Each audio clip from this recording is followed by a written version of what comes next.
But if you tuned in, man, please, keep it locked. You definitely, are in store for a treat. A legendary conversation with the big homie MARC JACKSON, Philadelphia legend, Roman Catholic High School, just like I said. I actually learned something new when I was doing a little bit of research. Obviously he played at Temple, but prior to that he went to VCU. And obviously was drafted to the NBA. Had a nice long NBA career. Now he's an analyst on television. It's just definitely has a long story, man. He was definitely around. Played with the greats in the Philly area and beyond, man. So excited to hear the big homie's story.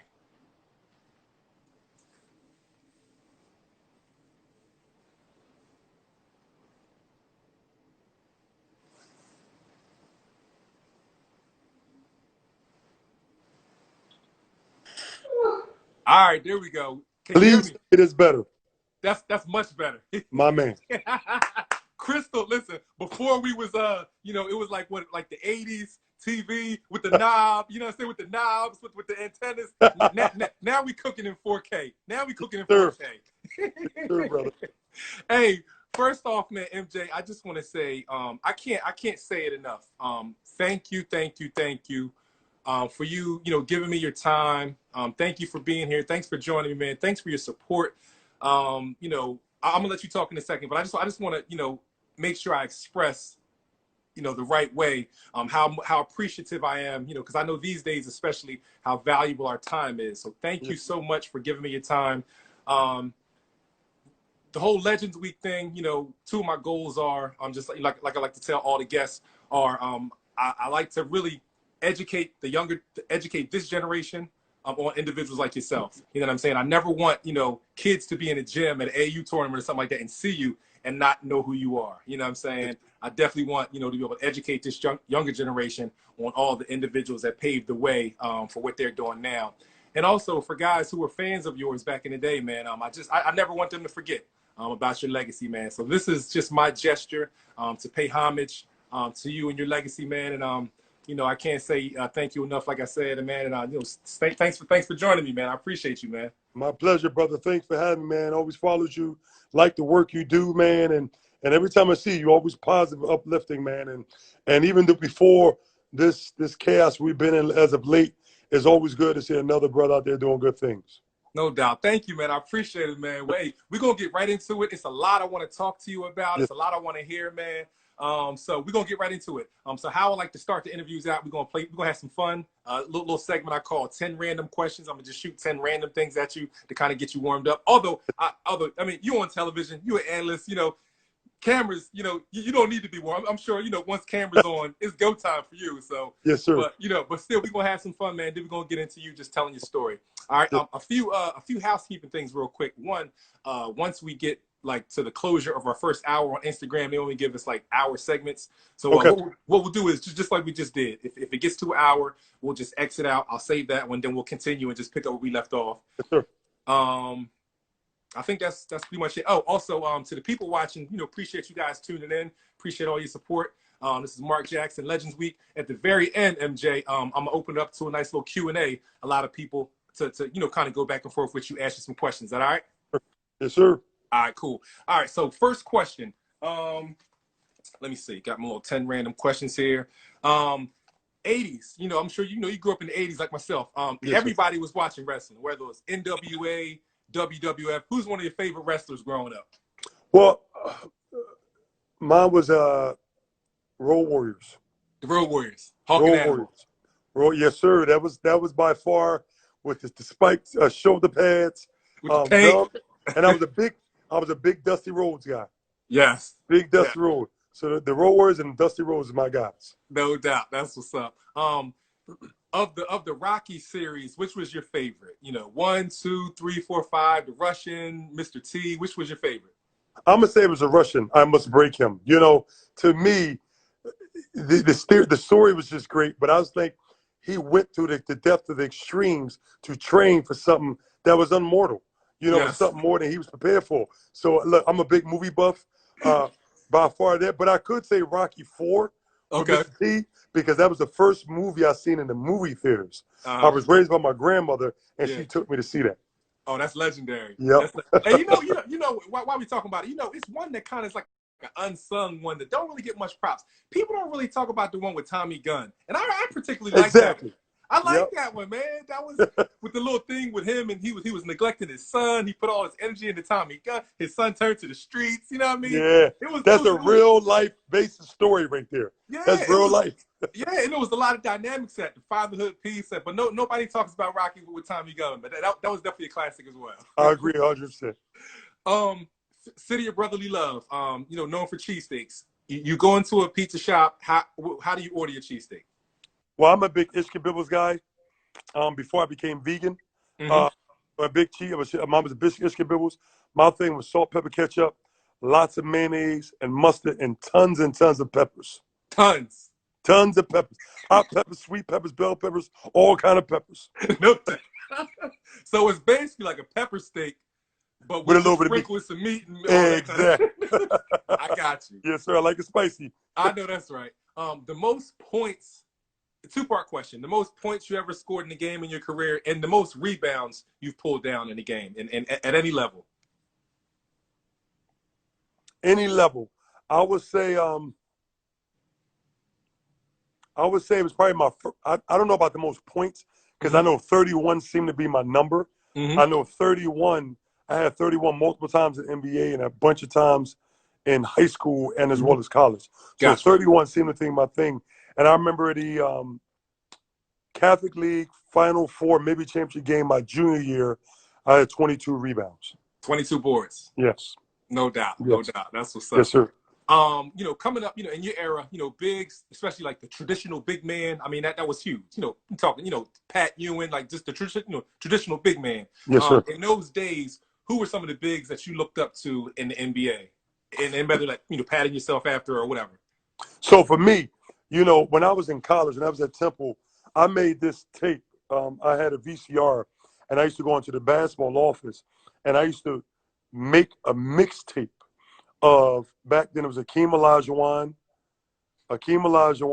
It was Pat Ewing. It was Kareem Skyhook.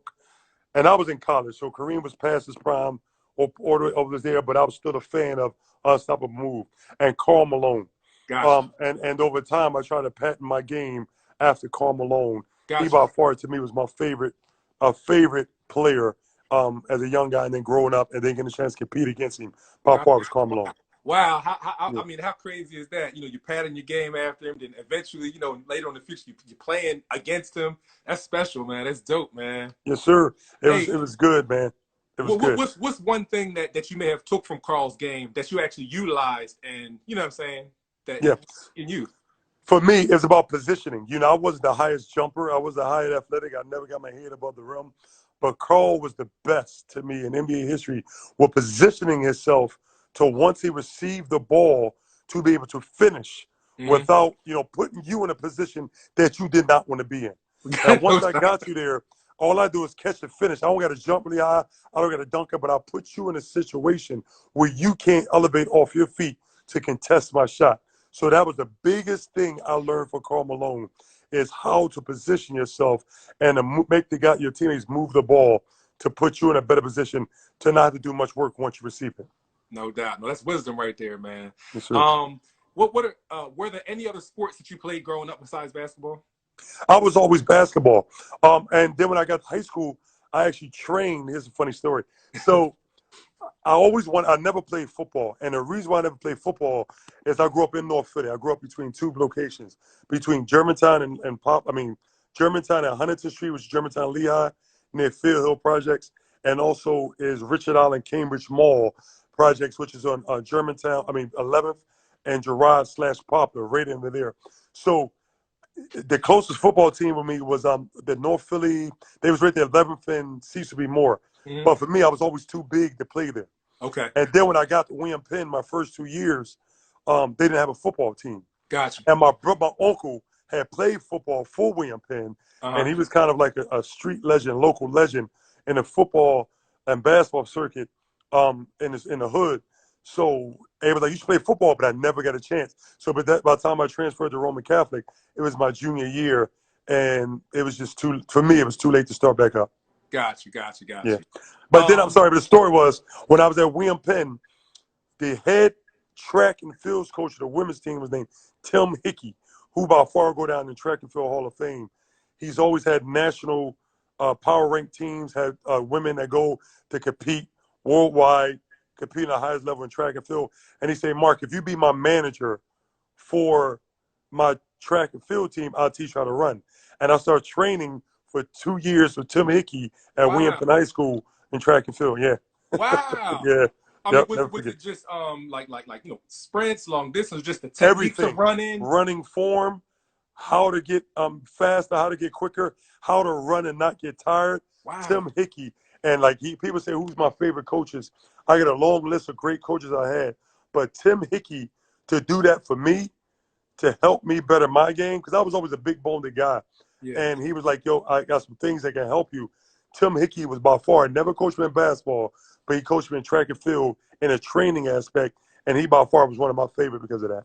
Wow, that's dope, man. That's Yep. awesome, man. Another 80s question. Growing up in the 80s, in your elementary school, middle school days, whatever, what's one of your favorite shows?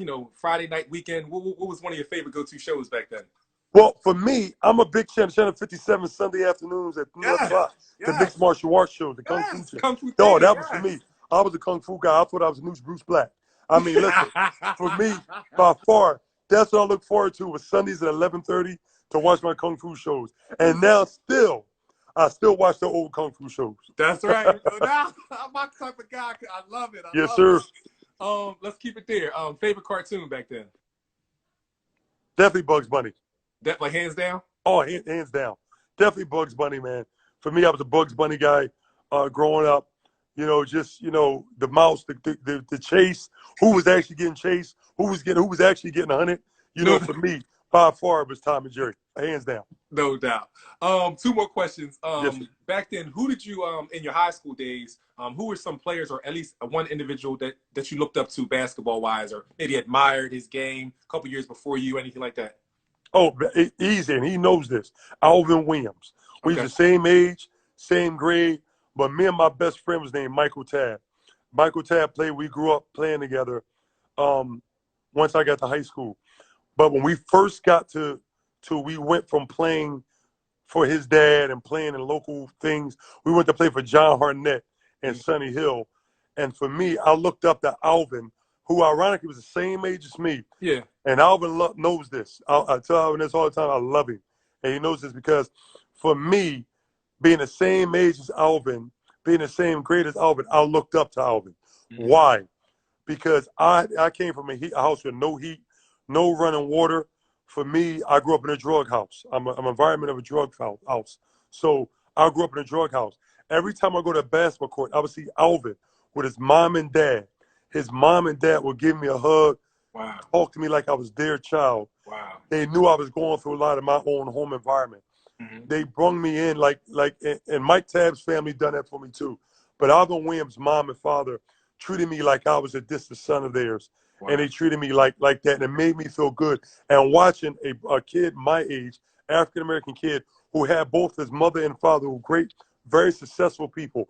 Alvin was not from the hood. Alvin was raised by mother and father, and he had an aspiration to be a professional basketball player. And that showed me you didn't have to come from poverty to be a hard worker. Mm-hmm. Anyone could be a hard worker as long as they had a dream. So watching Alvin being the same age, the same grade as me, work day in and day out, not just on the court with us, but at home. He would tell me how he was doing dribbling drills in his basement for an hour and a half every night. His mom and dad telling me, like, Mark, just keep pushing, always giving me positive reinforcement on life is not what I go home to. It's more that I could reach for. So by far it was Alvin Williams, by far. Wow, that's powerful, man. That's that's a whole conversation in itself, man. Yes, sir. These days and ages, when you have kids that are born into situations that are out of their control. I work with youth, I work in the criminal justice system, all that kind of stuff. One of the things that I say to kids to motivate them is I say, if your kids, all the excuses in the world, my mom's on drugs, my dad's in jail, I say, look, man, do you play cards? Yeah, I play cards. What games do you play? Oh, I play spades. How many times have you been dealt a terrible hand, but you were still able to kind of turn it around and win that hand? They say, tons of times. I say, it's just same situation, man. every day, every opportunity you get is another opportunity to turn around. And you know, although you're dealt a terrible hand in life, you know, you can still win, man. So that's Yeah. powerful, man. So thank you Yes, so sir. much for sharing that, man. That's powerful, Yes, man. sir. All right, so let's get into it, man. Like I tell people, all the legends that I get on here with, man, and you seem to be a great storyteller, a brilliant storyteller. So I don't want to get in your way of you telling your story. I obviously have questions Yes, sir. that I'll interject, but I'm gonna just give you the I'm an freedom. open book, man. Ask me anything, personal, anything, because I believe in, I have a story, and I believe I'm a success story.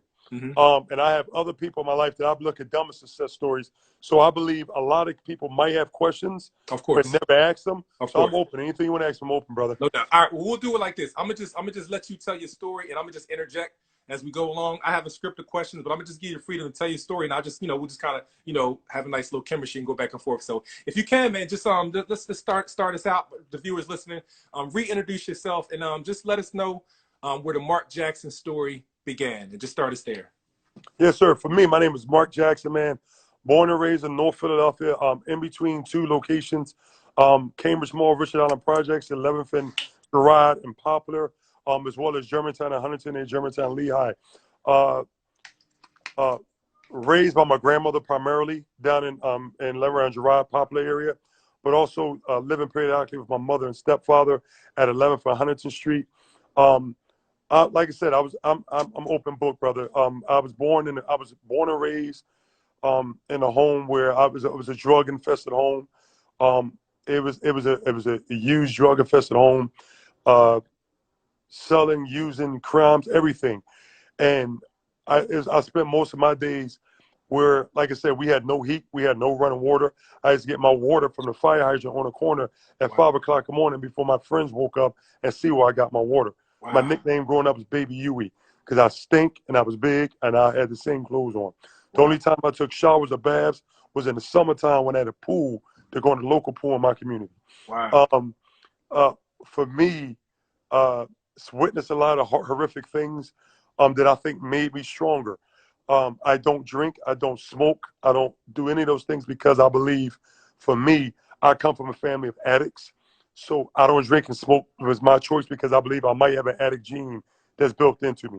Mm-hmm. So for that, went to Claymore Elementary. That was a 12th, 13th and Rush near Lehigh.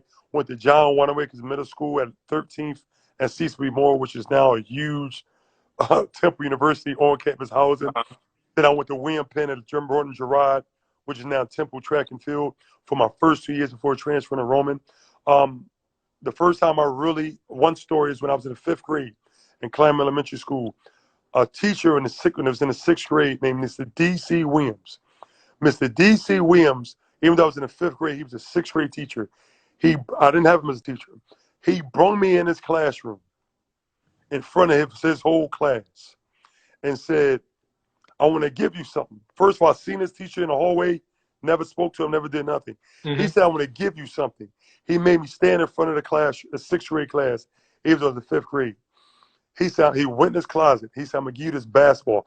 He went in his closet and pulled out a brand new basketball. Like, I never played basketball up until then. They're like, what's this?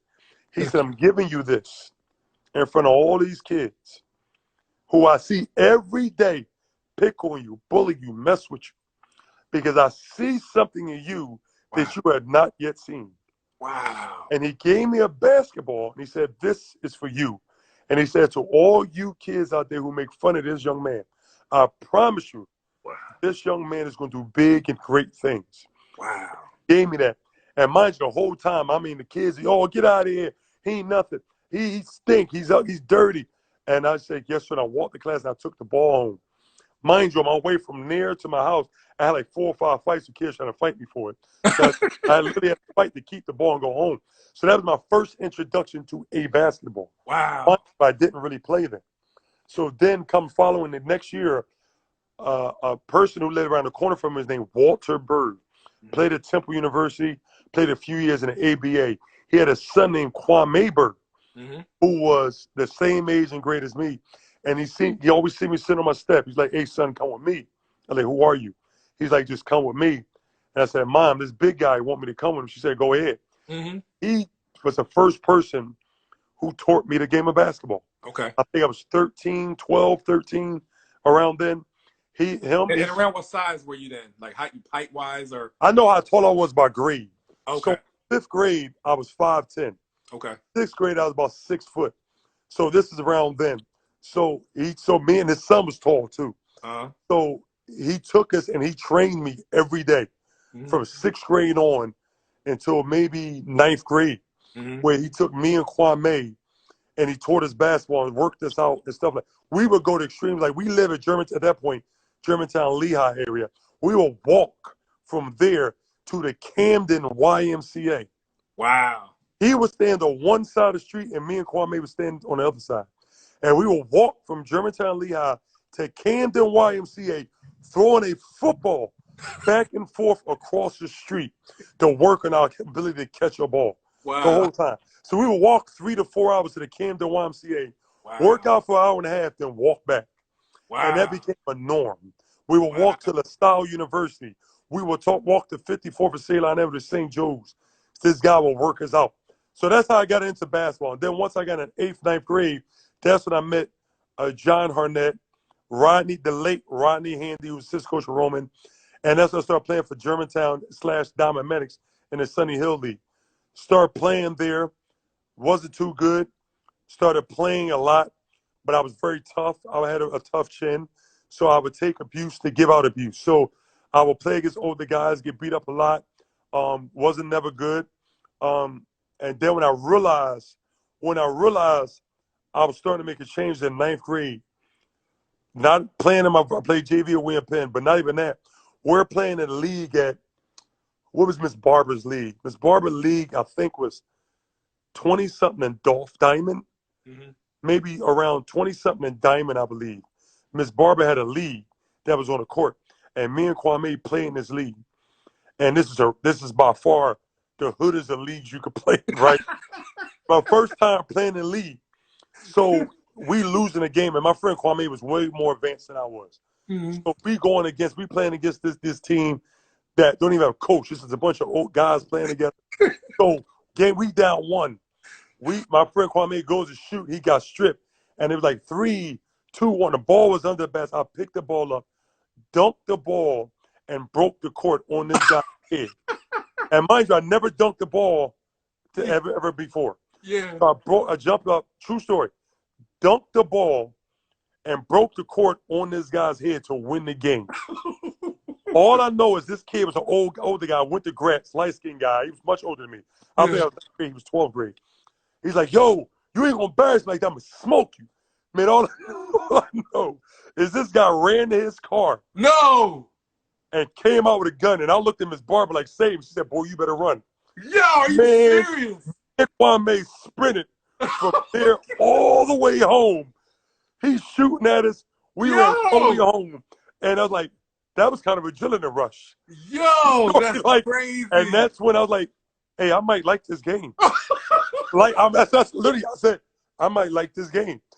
Mind you, I never played in Miss Barber League again. Yo, if somebody ever writes your script, the MARC Jackson movie story, that has to be the opening scene, dog. Listen, dog, listen. True story. Yo. And I was like, it was such an adrenaline rush. Now, mind you, at that point, I think I ran to my mother's stepfather's house, which is around Germantown, Lehigh. So which is right across the street from the Hope Center, which used to be the old Salvation Army, where we used to play at. And I ran all the way home 4 speed. And when I got home, Kwame went inside with my house, and I said, I might like this game. That was an adrenaline rush. And mind you, the biggest adrenaline rush ever. And mind you, your track and field experience helped you to get home. Exactly. Listen, so I started getting serious about it, and then that's when I started trickling more to Germantown and Diamond Medics and John Garnett. And that's when my career finally took off and started working out almost every day with John Garnett. And even having a rough life in high school, in high school, and John Garnett, he was another father to me. Like, once again, like I said, I grew up with the heat with a house with no heat, no running water. John used to come, and this when I was at William Penn before I went to Roman.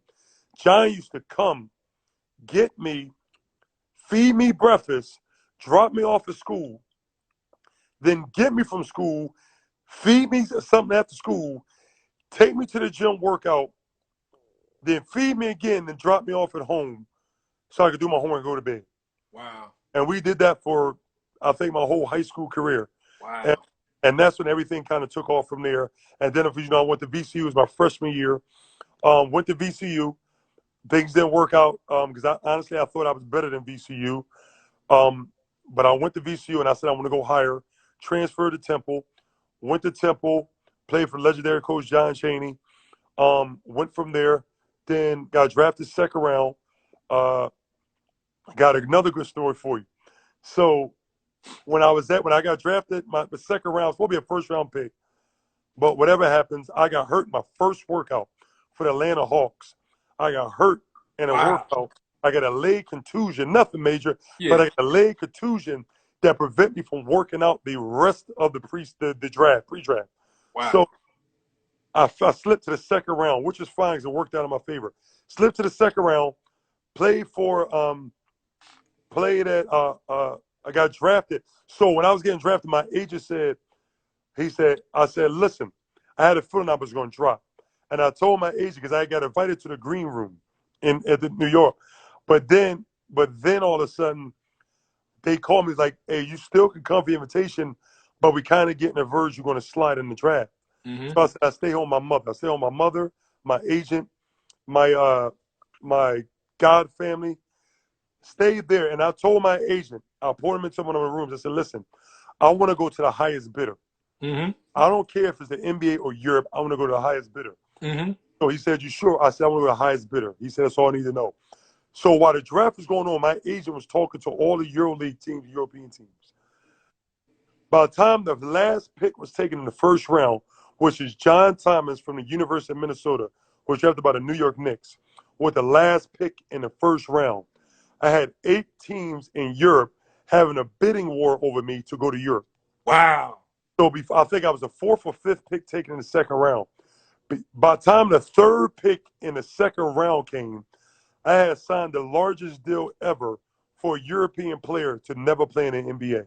Wow. And a team in Europe called Tofaş, which is in Turkey, that's playing the Euro Cup. And I signed the largest contract ever for a player never have playing professional basketball. Wow.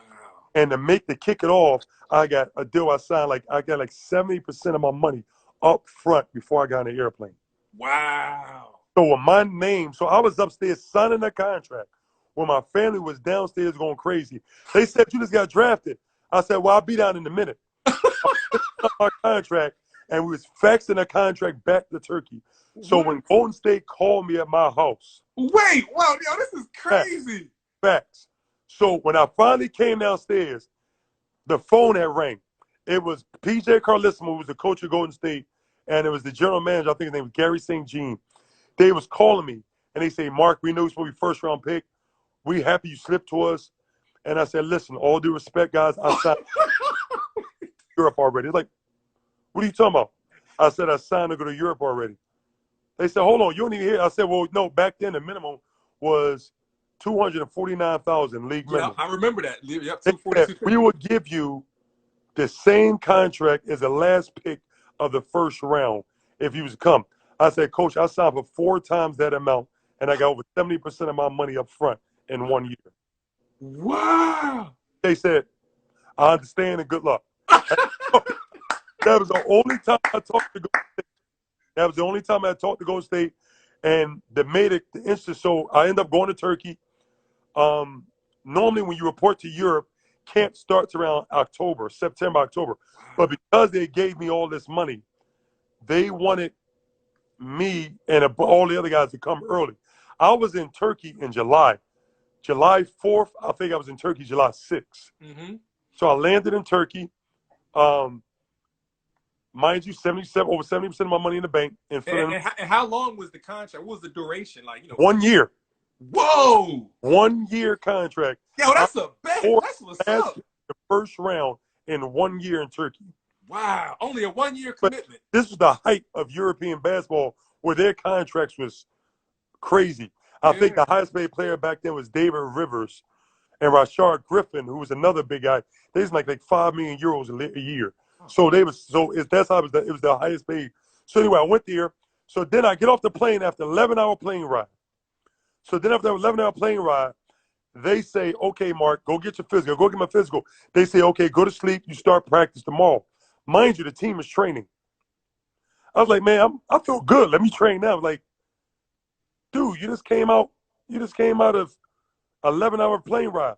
You just came out of physical. I said, I'm fine. Might as well let me practice. So true story. Here's another one for you. So, and all this is verified. You can check all this out. Nah, so this is good, I'm man. on a bike. Classic. I'm stretching. The team's going up and down. I'm stretching. This trainer stretching. He said, are you sure you want to do this? I said, I feel great. Why not? So mind you, by the time I get in, they in the 3-on-2, 2-on-1 fast break drill. So I get down. It's me and another guy on defense. True story. Within 1 minute, listen to the story. They get a ball to one guy. He goes in and tries to finish it. I block his shot. We're going down now. It's a 2-on-1. Me and another guy versus one guy. We go up. He gives me the ball. I go to try to take off, step on the guy's foot, and snap my leg in half. Like Gordon Hayward. You know the injury Gordon Hayward had? Yes. I had it in the first 30 seconds of my professional career. Yo. I break my tibler. I dislocated my ankle. I broke everything. Yo. I did not know First that. 30 seconds of my pro career. Now, mind you, I never even sprained an ankle to that point. So they're like, oh my God, what are we going to do? In Europe, normally, when that happens, whatever you got paid up to that point, that's all you get. They send you home. But I only got 70% of this huge contract up front. They said, we got to keep him. So out the year, actually came back in July, August, September, October, November, around January. Came back in 6 months, played. We ended up going to the Final Four of the Euro Cup, and I had a great career. And then I went on from there and had great things and had a great career. Yo, that's crazy. Yeah. Yo. Dog, like, all right, just take me back to that second when that happened, dog. What was going through your mind, man? When that happened, like, what was going through your mind, man? If you can remember. It was interesting because all I was like, you big dummy. They was telling you to go home and rest. I was like, so like this all you get, you know. So I'm like, you know, for me, it was like, oh, I was fun. But you know, they actually I went to the doctor here. They let me come back, had surgery in the States, had surgery in New York, went back, stayed here in the States for like maybe 2 months, then went back and got back to rehab in there. And it was actually pretty good. And I'll tell you this, a lot of guys that go to Europe they go in, I just want to get my money and let me stay in my house. Mm-hmm. For me, I wanted my grandfather who had fought in 2 wars, he was an older gentleman. He gave me the best piece of advice anyone ever gave me. He told me, get lost. Like, what do you mean by that? He said, when you get there, I want you every day to drive or walk to a different location and get lost in that city or that then. So even though I was injured and I was rehabbing, I was driving all around Turkey getting lost and meeting different people. And I couldn't practice for 3 months, 4 months. So what I did is I started going to the local coffee shops with a Muslim Turkish man with the long beards. Yes. He's drinking coffee all day. And I started sitting there talking to these guys. Wow. And we start pointing and talking. And within, I think, I would say, I know for a fact, before I started playing in January, I had spoke Turkish fluently. Wow. Them old men, them old Muslim Turkish men drinking coffee all day, drinking like 10 cups of coffee a day. That's how I learned Turkish. Wow. And so which when you go to Europe, that's odd compared to the local guys, players there, because they so used to Americans not embracing the culture. But for me, I ain't had nothing else to do. So that injury actually turned into a blessing in disguise for me. Wow. Actually there to learn their heritage and to learn Turkish and to learn the ways of Turkish people. And that's why I think my European career took off. And also I think, that's to be honest, I was more happy playing in Europe than I was any year playing in the NBA. Wow, that's amazing. Just going back, I'm gonna skip around a little. I have a normal format in the way I do it, but I'm appreciating your stories. So I'm gonna just stay in the moment, but I'm gonna bounce around a little bit. So something you just reminded me of. So you have this major injury, and I'm thinking about people who've not been through much in life. Yes, sir. Something like this happens. leg breaks or whatever, I can imagine somebody sitting on the ground crying, just like, oh my God, my world is coming to an end. It's over.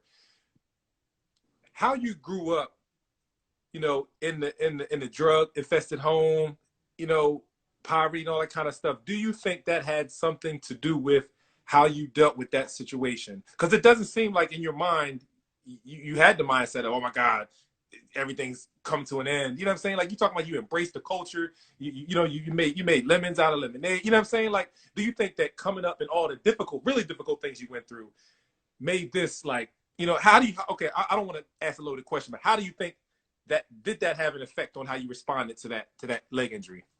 Yes. So for me, it was 3 or 4 times almost died growing up from violence, getting shot at, instead of being in one place, I was on a basketball court, and the place I was at, some people got killed.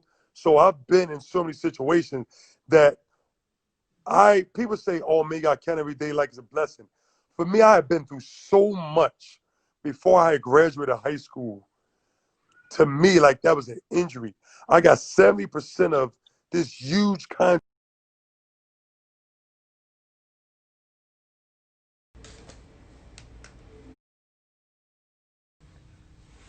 Hey, well, I don't know what happened, but everybody rejoined me. And that's the first time that ever happened. You know, another technical difficulty. The live video just shut off. But luckily, I was able to save it. And we back. So I'm gonna wait for my man Mark Jackson to rejoin us, and he's gonna continue his story, man. Hopefully you guys are enjoying this, man. Listen, I mean, I didn't even really get a chance to ask any questions. I was hoping and praying for this moment. Mark Jackson is an unbelievable, amazing storyteller, man. He is just going in, giving classic jewels, classic information, man. So everybody rejoin, share this live with your friends and family, man, because the next hour is gonna be crazy. I can feel it. Hold on one second.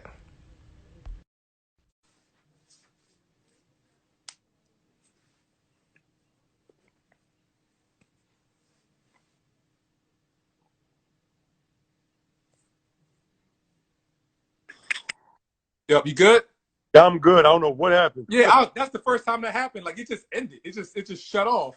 So luckily, I was able to save it. So I saved Okay. that piece, and now, you know, so we good. But so you were saying, the last thing you said was, like, you're from North Philly. You've been through way more difficult things. So pick up from there. So for me, I've cheated death 3 times. Mm-hmm. From not being with the guys that grew up and they actually beat on a basketball court, where unfortunately those guys got their life ended. And because I wasn't hanging with those guys, just standing on the corner or just hanging around, I was fortunate. So for me, just I got a broken leg, dislocated ankle. I ain't gonna lie, it hurt like hell. But but for me, it was fine, and I thought it was gonna make me stronger. And lo and behold, I really felt as though it did. No doubt. So I'm gonna keep with that theme right there, man, because I mean, I really appreciate your transparency. If I could just be transparent myself, let you know a little bit of myself real quick to kind of set the context for my next question.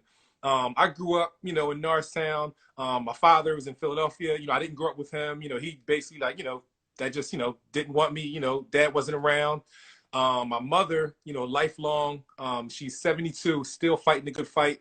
Mental health, you know, schizophrenia, bipolar, manic depression, and it's a large gap between myself and my 3 older brothers. So I grew up in a household with, you know, a mother with extreme mental health issues by myself. It was just me and mom. So I could tell you stories like that you would not believe. You know what I'm saying? Just really difficult things. So in those moments, my barber, you know, became my father figure. You know what I'm saying? Okay. And, you know, there were just times, long story short, there were just times where I would say to myself, why me? But as I got to understand my life a little bit better as I got older, I mean, I truly believe now, you know, how God works. Those things were necessary. You know what I'm saying? I call it like almost like boot camp. You know what I'm saying? The difficult things that Yeah. I've been through. You know what I'm saying? So Yes, sir. it is what it is. I wouldn't change a thing. You know what I'm saying? With all the adversity that I had been through. And similar experience, I had a buddy of mine, and I saw his relationship with his father and how they kind of accepted me, pulled me in, made me feel like, you know, one of their own. I had those similar experiences. So I say all that to say, how important was it for Alvin Williams' family, his mom and his dad, like when they gave you that warm feeling of being, you know, being their son and, you know, part of the family. Like, what did that do for you, man? And what did that do for you then? And what did that do for you now as you make sense of your life? So let me go back and put everything in context. So for me, it was multiple people, families that did that for me. Mm-hmm. Alvin Williams and his parents, the Williams, they did that for me every time they see me. Other people like Mike Tabb, who his mother and father did that for me too. They treated me like a son. Pam and Joe Bryan, Kobe's mom and dad, when they had moved back to America from Italy, you know, they treated me like that. So I have multiple people who treated me like family, who gave me a positive reassurance that life is not bad. Just because you went through some harsh things is nothing but great things that's preparing for you. So for me, it helped mold me. Having John Garnett as another father figure. So many people have looked out for me. And I owe them, and a lot of them, like Alvin and Alvin's mom and dad, just thought they was being who they are. Mm-hmm. If he was asking, I'll tell you, we didn't really do that much special part. But just the individuals they were, they don't know I looked up to their family atmosphere, their family value. So for me, you know, I'm married. My wife and I, this year, be 15 years of marriage. We have 3 boys, 14, 12, and 9. That family thing I learned from other good families made me want to be that great family figure and family guy for my children. No doubt. That's awesome, man. That's exactly, you know, kind of, you know, the theme that I wanted you to go with, what I wanted to hear, man. That's amazing stuff, man. And we can all learn something from, you know, from those experiences. Because, you know, myself, you know, represent millions of kids who've, you know, grew up like that, man. So that's powerful. That gives individuals hope. So that's why I wanted you to kind of, you know, elaborate a little bit more on that. So thank you so much, man. Go back. At what point did you matter of fact, no. You talked about not being good, you know, when you were growing up and all that kind of stuff. What were some, when you started to develop and started to be, I guess, what point in your mind did you realize that you were, I guess, at what point did you start to realize that you were, you know, start pretty good, or, you know, when did you start to get good or whatever, you know, as far as your development? I always thought I was behind because, you know, Philly was so much of a great basketball town with a lot of great talent. You know, grew up playing against Alvin Williams, with Alvin Williams versus Rasheed Wallace, Tyrone Weeks, Jason Lawson, Rondell Turner, which a lot of people know about Rondell. Bumpy was better than all of us. I'm just calling it what it is. Playing against older guys, some great talent. So for me, when I was in the 10th grade, I was at William Penn High School. And when I was transferred to Roman Catholic, they're like, man, why you transfer to Roman? You're only averaging like 7 points, 7 rebounds here. Roman's the best school in the city, because I knew I was going to be better than what I was. Gotcha. Got to Roman, got those things. I think it started hitting me my junior year when I went to the Nike ABC All-American camp. Okay. And we got there, and, you know, at that time, I think Rasheed was number 1. Jerry Stackhouse was number 2. I think Rashard Griffith was number 3. Wow. And I got there, and we got there, and I'm killing these people at camp. Wow. Killing these guys, killing these elite talents at camp, destroying them. Wow. And I knew, like, I actually might be pretty good. No doubt. I might be pretty good.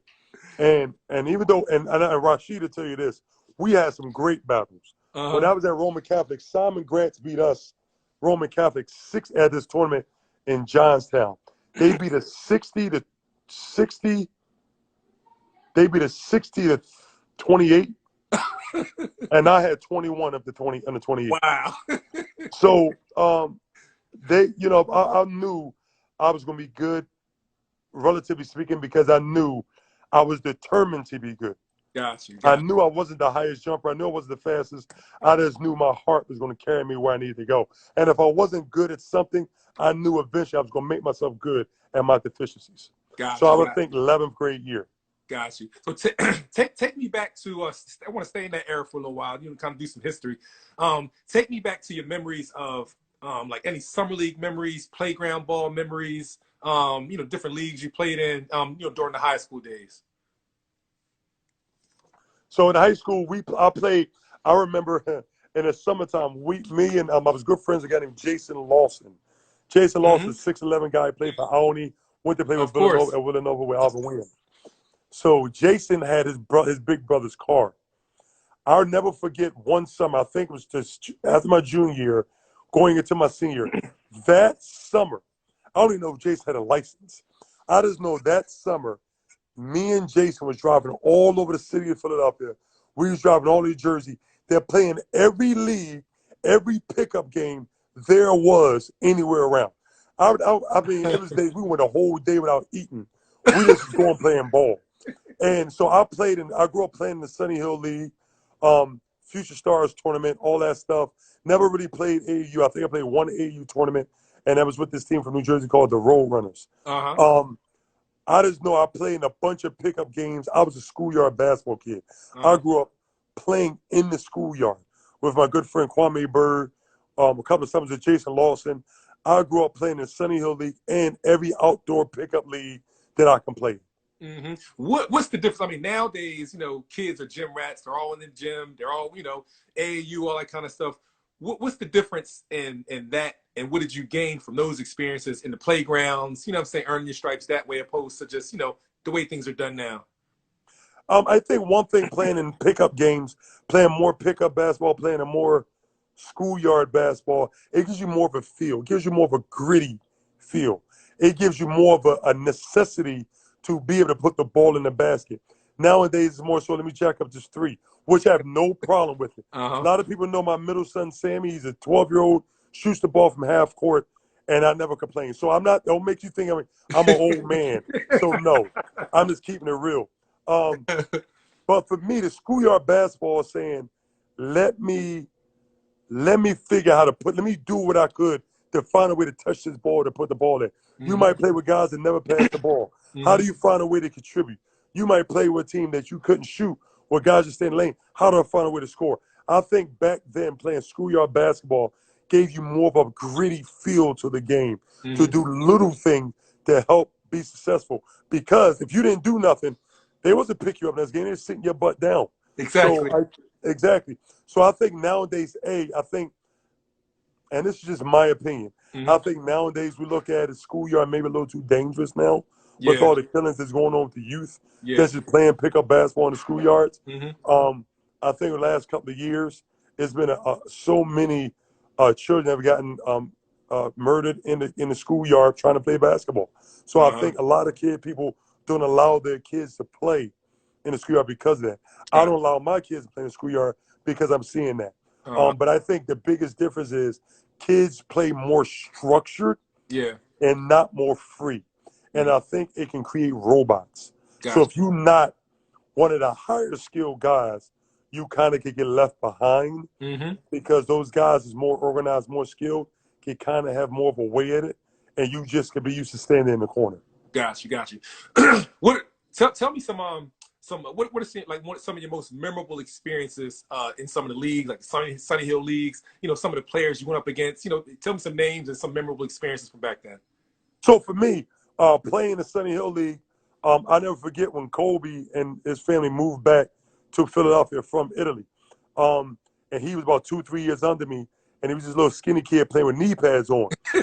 And so playing with Cole, he played on I played with us a couple of times with John Garnett, but he was younger, so he just bounced around for different teams. But one thing that Kobe always did is two things. We developed a real good relationship as we were younger because when workouts was finished, we always played one on one. Okay. We all beat me and being always played one on one. And then when we got in high school, we used to go to St. Joe's, University of St. Joe's a lot, and work out and play one on one at St. Joe's Mm-hmm. against each other a lot and do things like that. And so Kobe was one. Just playing with Alvin.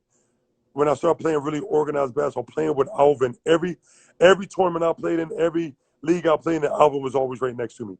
So playing with Alvin, I met so many great individuals and playing with so many good guys. You know, I had an opportunity to play against so many guys that for me, I think that's why I love basketball so much.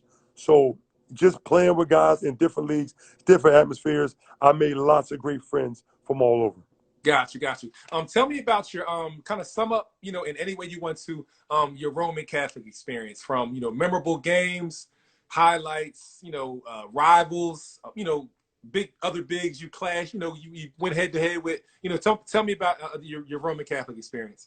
Listen, my Roman days were outstanding. You know, now they got the new rules where I think Roman joined the PIAA. It kind of restricts their tournaments. Mm-hmm. But one of my favorite tournaments is a tournament called the Alhambra Tournament in Cumberland, Maryland. Okay. That tournament, you played the top Catholic schools in the country. Wow. Come to that tournament, compete. And this is after the Philadelphia Catholic League was over with. Okay. You play there, you go and you compete. I played against Ed Elisma from New York, all these different teams from all over the country. And that was one of my first humbling experiences.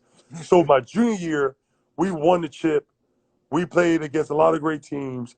If I didn't get MVP, I think I might have finished second to Kyle Locke, who was my teammate. But then last year, my senior year, we playing against a guy from Utah. Uh-huh. His name was Ben Melmoth.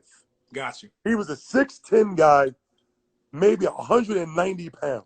Wow. And I was like, oh, I'm going to kill this guy. I'm going to eat him up. I'm barbecue chicken this guy. Yeah. Listen, when I say this guy gave me the business, all I know is they beat us. And I might have had my worst game of my career. All I know is this guy finished with at least 20 points, at least 20 rebounds, at least 10 blocks, at least 5 steals, at least 18 assists. He gave me, I don't know what you can say, a 5 double-double, but he destroyed me. He destroyed me. Yeah. And I was like, yo, who is this guy? Nobody ever heard of him. They just know the team was pretty good. They had him and a bunch of shooters, and they kicked our butts. But so fortunate. Did you see or hear from him anywhere after that? Yes. So he went to University of Utah. Okay. Started as a freshman, got in a fist fight with the head coach, with the coach that used to wear the red sweaters with the big U for Utah, who passed away, I think. Wow. He started for them as a freshman, got in a fist fight with the coach, left school, became a Mormon pastor. Wow. Yeah, I'll never forget him. Yo, that's crazy. That's a crazy story. He gave me the business. Wow. So, so for that, and for me, Roman was so incredible because before Roman, I never was close or came in close vicinity with Caucasian people, well, other people that didn't look like me. So Roman was so inspiring to me because I met so many different people. Roman brought so many different people from all walks of life. Mm-hmm. From economical diversity, racial diversity. It was just incredible to be in the atmosphere of Roman Catholic. And when I first got to Roman, I struggled a little bit with the transition of coming from William Penn to going to be there at that school where I was kind of like a class clown. And a preacher named Father Brand pulled me under his wing. He said, Mark, you're a great basketball player. But he says, more than life to basketball. And if you want to be more than life, just a basketball player, you got to be able to adjust to different walks of life, which means you can't just be the big man on campus basketball-wise. You got to learn to adapt, that you can be around all types of people. So he gave me a great crash course on how to better myself as a human being. And he helped change my life with that. But then back to Dennis Salmon, who's my coach, Ronnie Handy, who's assistant coach, having great coaches, having great teammates with unbelievable amounts of talent. I believe in a saying, I believe still to this day, iron sharpens iron. That's right. Playing against Kyle Locke every day in practice, playing against Michael Tabb. And people won't remember this, but Donnie Carr, I recruited Donnie Carr to go to Roman. Wow. I recruited Rasul Butler to go to Roman. Wow. I recruited Larry Kittner to go to Roman. Wow. Yeah, because they were my young guys. Yes. So I wanted to have great talent with me. That's right. To fight and to compete against, as well as compete with. And all of those guys had great careers. Wow. So I was happy that because of Roman put me in that atmosphere to be part of that brotherhood, to be with great guys. That's dope, man. Well, what are some of your most, like, when you think about your experience there, if you had to pick out a couple games, what games jump out that you kind of remember from your Roman? Cardinal O'Hara. Cardinal O'Hara had Donald Foyle. Oh, yes. Who had Bigger Donald. Who went to Colgate, right? Went to Colgate. Yeah. Came from the islands. me and Donald had some great battles. He was about 6'9", but he had these long arms. Yeah. Anything I threw up, he was blocking. Anything, he was blocking. So I had to take him out the perimeter, shoot the mid-range shot. He came up, go around him. So I had some great clashes. They beat us in a regular season, 2 regular season clashes, where Donald had the best of both games and O'Hara beat us. But then when we got to the Palestra, I killed O'Donnell, and we beat them, and we went on to win the championship. And me and O'Donnell still great friends to this day. Still great friends to this day. O'Donnell Foyle, who I have named Charles Tank Harris, has been my financial advisor since I was professional. But I've gotten so much knowledge from O'Donnell when it comes to the stock market and finances because he is so intelligent and he's so world savvy. I learned so much from him. Wow, Yeah. Crazy, Yeah. man. Who was Roman's like rival? You know, these days now, like, you know, everybody in the Catholic League looks forward to like the Roman versus Wood, you know, Roman versus Newman Goretti. Who were some of the big rivals back then for you? So for us, it was O'Hara, and it was, believe it or not, it was West Catholic. West Catholic was not in the top 3 or top 4 of the Catholic League, but every time we played them, we seemed to go to overtime. Gotcha. Whether it's at their place or our place. Every game to me seemed like it was overtime. Gotcha. So for me, I would say West Catholic. I know people could say Cardinal Doherty against Cat Mobley. People could say that was a great game. That was a good competition. But for me, it's always seemed like West Catholic, to me, was the highlight of my career because every game was an overtime game. Got you. Yep. What were there any crossover games? Like what I'm sure, were you guys playing some of the public league teams back then as well? All we did, we played against Gratz. When I told you Gratz killed us, they was 60-30 and I had 21. But then I remember we had went to Norfolk, Virginia. Okay. Somebody just put it on there. I forgot who I seen that. Yeah. I brung it up. Norfolk, Virginia. We go to play against Joe Smith. Joe Smith, Maryland. Top Maryland. Top 5 players in the country. Wow. And we go to play against them in their home gym. I don't know if it was a special game that our coaches had put on or why did we drive to play them. But they were a nationally ranked powerhouse. We went there. And when I say things got raw, things got raw.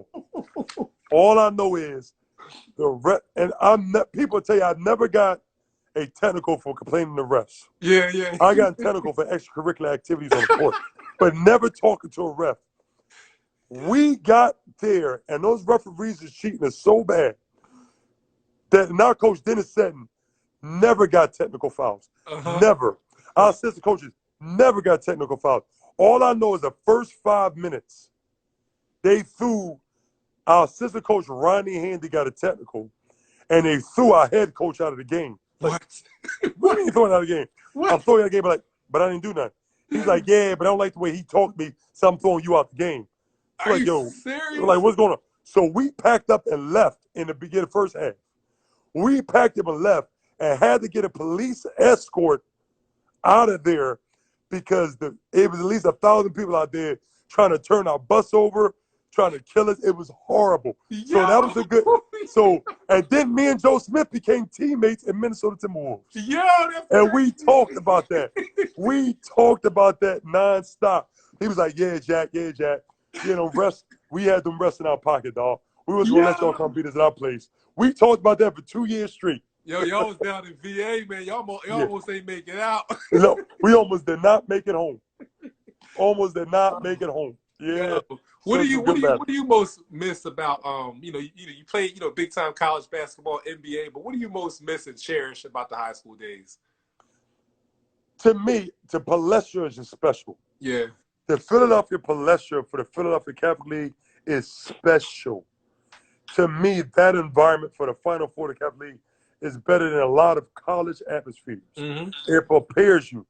And you go to those games, you sit in those stands, and you see all different walks of life.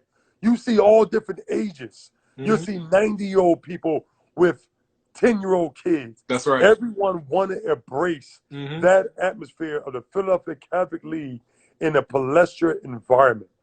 So for me, the biggest thing I take from my high school career was the experiences I had playing in the Palestra in the Philadelphia Catholic League. That's dope. And you, speaking about the Palestra, something that you didn't mention, you won a Catholic League championship, correct? Oh, both years. Both years at Roman, we won Philadelphia Catholic League. Always. I mean, yeah, of course, that's what we do at Roman. We just win championships. That's what we do. That's the tradition. So tell me about them two Catholic League championship games. So my first year, if I'm not mistaken, I think we beat North Catholic, if I'm not mistaken. Mm-hmm. And that, believe it or not, they had, I can't remember the guard's name. Maybe Gene Smalls when they could tell me. They had these two little guards that were real good that kept them in the game, and the game was close. Mm-hmm. The game was close. And we ended up, I think that's the year we beat Katina Mobley, Colonel Doherty to get to the championship. So the final four was there as well still? Yeah, Final Four was Palestra. I think we beat Cat and Colonel Doherty to go on to play against North Catholic in the championship. And then my senior year, I forgot who we played against my senior year. Maybe Eugene could get on here and tell me. But I forgot who we played our senior year that we went on to play. So we won both years of Catholic League, man. It was a great experience. But then back then, that's when the Catholic League was not allowed to participate in the state championship. Exactly. Yep. So as soon as we finished that, we went on to Alhambra in Maryland to play in those tournaments, which by far was some great tournaments and was a great caliber of tournament players and schools. But then also that year, them years, we went to Honolulu, Hawaii. Wow. To go play in a tournament. Wow. And that's what we played on. Listen, all these schools that talk about these scheduling, but I hope that tournament is still there. And I hope my children can be fortunate enough to go play in that same tournament. That tournament in Honolulu, Hawaii was unbelievable. The tournament was held at the University of Hawaii, sold out crowds. You got the top 30 teams in America there. It was incredible. Wow. So these are some of the things that Roman and the Philadelphia Catholic League brought to my attention, a level caliber of tournaments and planes you could play in. Listen, that's mind-blowing. Because for all these years, that's news to me. For all these years, I was feeling bad for the Catholic League, bad for the public league, because, Norristown, we were part of the PIAA District 1 and all that.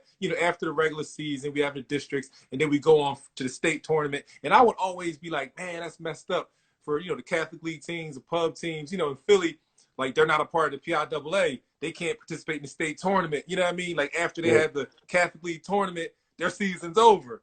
Little did I know, we trying to go to Hershey for the state chip, and y'all in Hawaii.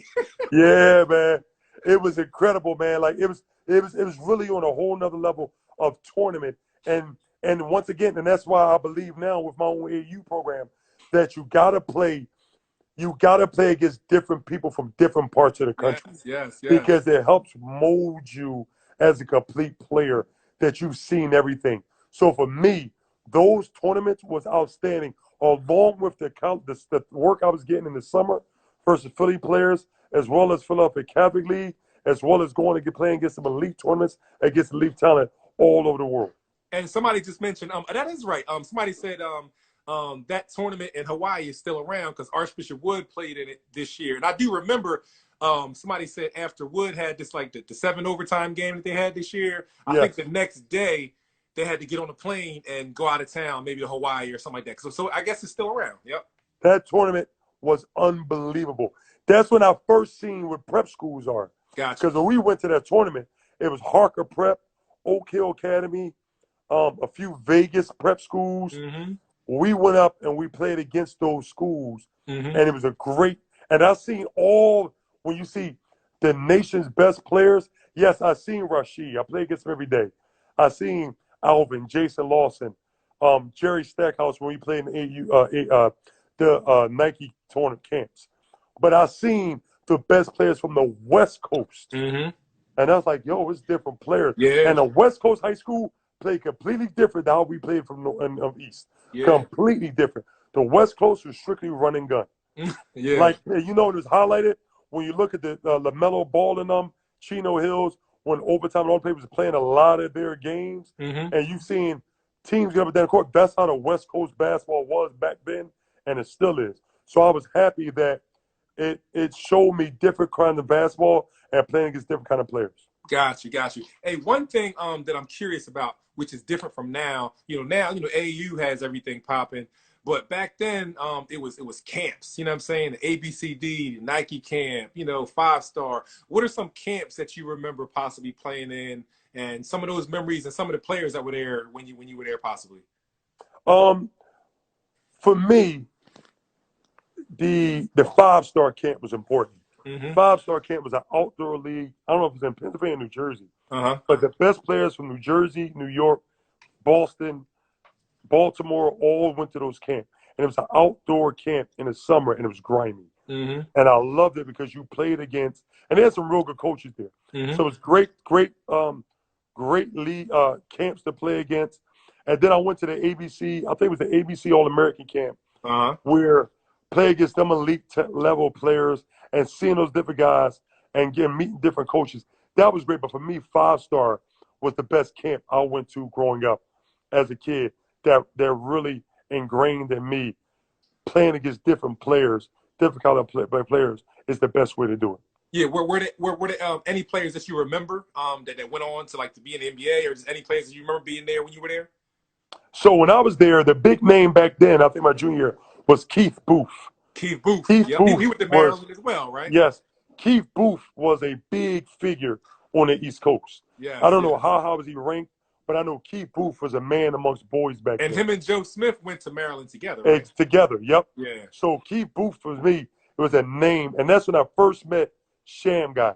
Yes. Everybody talks about Sham, who's like 3-4 years younger than us, but he was anointed as like an 8th grader. So even though we was all older, he was in, I think, 8th or 9th grade playing against us and giving out work. Mm. So for me, I think Keith Booth and Sham Guy were the two names that stuck out the most for me back then. Got you. I know the big creme de la creme, in Pennsylvania, down in the Philly area, suburban, all that kind of stuff. Once all the high school seasons are over, everybody trickles over and they play over at the Donofrio Classic over in Conshohocken. Oh, yeah. So tell me about your Conshohocken Donofrio memories, man. So we all played. So when we played what's called the Sunny Hill Future Stars team. Uh-huh. So it's me, Alvin, Jay Lawson, Rasheed Wallace. We might have had the biggest team in high school history playing in that tournament. And it was fun. I think we won it or lost to somebody, but it was a great experience. And playing in that league, that tournament, was pretty darn cool. I don't know if it was a league or a tournament. A tournament. I don't know. It's a tournament. It was like a little bracket tournament. It lasts about a month. You know what I'm saying? One and done. Bracket joint. Yep. Exactly. So playing in that was outstanding because you got to play against guys like, I remember my first year we played against Tim Krug, who I think went to Penn Charter, I think. Uh-huh. Tim Krug was a big guy. I forgot what college he went to go to. But Tim Krug was he was, I think, a year or two older than me. He was a big guy, about 6'9". That was a lot like Keith Van Horn. Mm-hmm. And he gave out work. Mm-hmm. He was real good guy, real good player. And that's what I've seen. Once again, it's in Conshohocken, but you play against players from Norristown and out there that you've never seen before. Yeah, I believe real good. I was when I was reminiscing. Alvin, he talked about the game y'all lost to the Norristown squad with my guy brother Harry Allen, Derek Prairie, exactly. Upper Marion. I'm drawing a blank. I'm drawing a blank. I'm drawing a blank on his name. Larry Mayo. Yes. Yeah. That was the game. And I think Alvin said that Sheed Wallace didn't come. He didn't play in the championship game y'all had, right? Yeah, he didn't play. I think he went to. That's when I think he started dabbling in AAU. Okay. So he went somewhere else and played. But he didn't play, and we lost. It was a good game. It was fun. But that thing was pretty nice. Once again, it was right in Conchi. Exactly. So like where's this place? Oh, don't worry, you'll see it. It's great. So it's fun. Yeah. Another big thing was All-Star games. Did you play in any All-Star games? Like was the Dapper Dan popular then, or what All-Star games may you have played? So I played in the Dapper Dan All-American game. So I remember I got MVP of the Dapper Dan All-American game. So you got MVP? Yes, I played in the Dapper Dan All-American game, MVP, and I never forget because on the other teams, a lot of guys from the South, a lot of guys who I played against went to Tulane, Southern Miss, Alabama, Auburn, Kentucky. So that thing was pretty good. Mm-hmm. Now, mind you, my last 7 schools was VCU, UMass, Boston College, Florida State, Boston College, UMass, VCU, St. Joe's, LaSalle, and Pitt. Sorry, Pitt. I really wanted to go to Pitt real bad because I love the way they play. I love the way they coach because they coach David Robinson, old coach. Really wanted to go there. When I played the Dapper Dan game, when they announced all the coaches that was in attendance, they announced the Pitt coach and they booed him. That was the only reason why I didn't sign to go to Pitt. Wait, and the Dapper Dan was up in Pittsburgh, was in right? Pittsburgh. It was in an igloo in Pittsburgh. And how did they boo the coach? So loud crowd booed him. Wow. I was like, oh, I can't go here. And that's why I didn't go there. Wow. That's why I didn't go there. So had he gotten the standing ovation, you would have probably played at Pitt. I would have signed that week. Yeah, I would have signed that week. Absolutely. Yo, that's crazy. Yeah. That's insane. Hey, well, talking about college, that's a good segue into my next question. Tell me about the recruiting process and then what ultimately led you to VCU. And then, you talked about it earlier, and then tell me about your VCU and then your Temple experience. But tell me about the recruiting process first. So the recruiting process was pretty good. I had a lot of variants. I had, like I said, at Pitt, Florida State, Boston College, UMass. I had a lot of high-end schools. Then I had LaSalle, St. Joe's, and I was really close with Randy Monroe. Gotcha. I was really, really, really close with Randy Monroe, who was assistant coach at LaSalle. And so when I took my official visits, Dennis Seton had said, "Mark, do me a favor, because he knew I wanted to leave town. He knew I wanted to get away. Gotcha. I was set. I was not going to school in Philadelphia. But he was like, do me a favor, and if you're going, he said, take official visits to these local schools because they can show you something and be more entwined if it's an official visit as opposed to a non-official visit." Gotcha. So I was like, Coach, I live 2 minutes from there. Why would I take an official visit? He was like, yeah, but the rules are different. So I ended up taking an official visit to St. Joe's and LaSalle. St. Joe's, LaSalle, VCU, Pitt, and UMass. Okay. And I came close to go to LaSalle because of Randy Monroe. But eventually I chose VCU, went to VCU, and from the first day on campus, I knew I was out. I knew that was the wrong decision. Wow. Absolutely. Because when I took and I'm just going to call it the way I see it, there was a lot of shiciness that went on there. So the head coach, after my visit was there, I'm on my official visit, he had sat with a book and showed me the media guide, the players that was there, what year they were. They had an All-American in Kendrick Warren, who was from Richmond, Virginia, who was a real good Plow 4 player. He was like, Kendrick will be a senior next year when you're a freshman. We got this other guy named Bob who's a walk-on. He'll be a junior, but he's a walk-on. He's never going to play. Then we have this big Russian kid who's a senior now who started for them. He won't be here when you get here. And I'm a young kid. Went in to visit. Like I said, I didn't have a mom and dad, so I went to my official visit. John Garnett dropped me off, was there. So as I'm there, like, at VCU, I could start. I'm going to be here, be good. So as I signed to go to VCU, as I walk on the campus, that Russian guy that he said was a senior was really a sophomore. Wow. The guy, Bob, the big guy, Bob, that was a walk-on, the reason why he was a walk-on is because VCU at that time was the largest communication school in the country, communication major school in the country. He was from a wealthy family that paid for him to go to VCU because of his major, but he was a top 100 guy. So he was a sophomore. So like, yo, you told me he was a senior, told me he wouldn't be there. So he lied to me and showed me a false media guy. Wow. So when I got there, I was like, yo, y'all did me wrong. I'm out. So I was going to leave. I'm about to pull people cards now.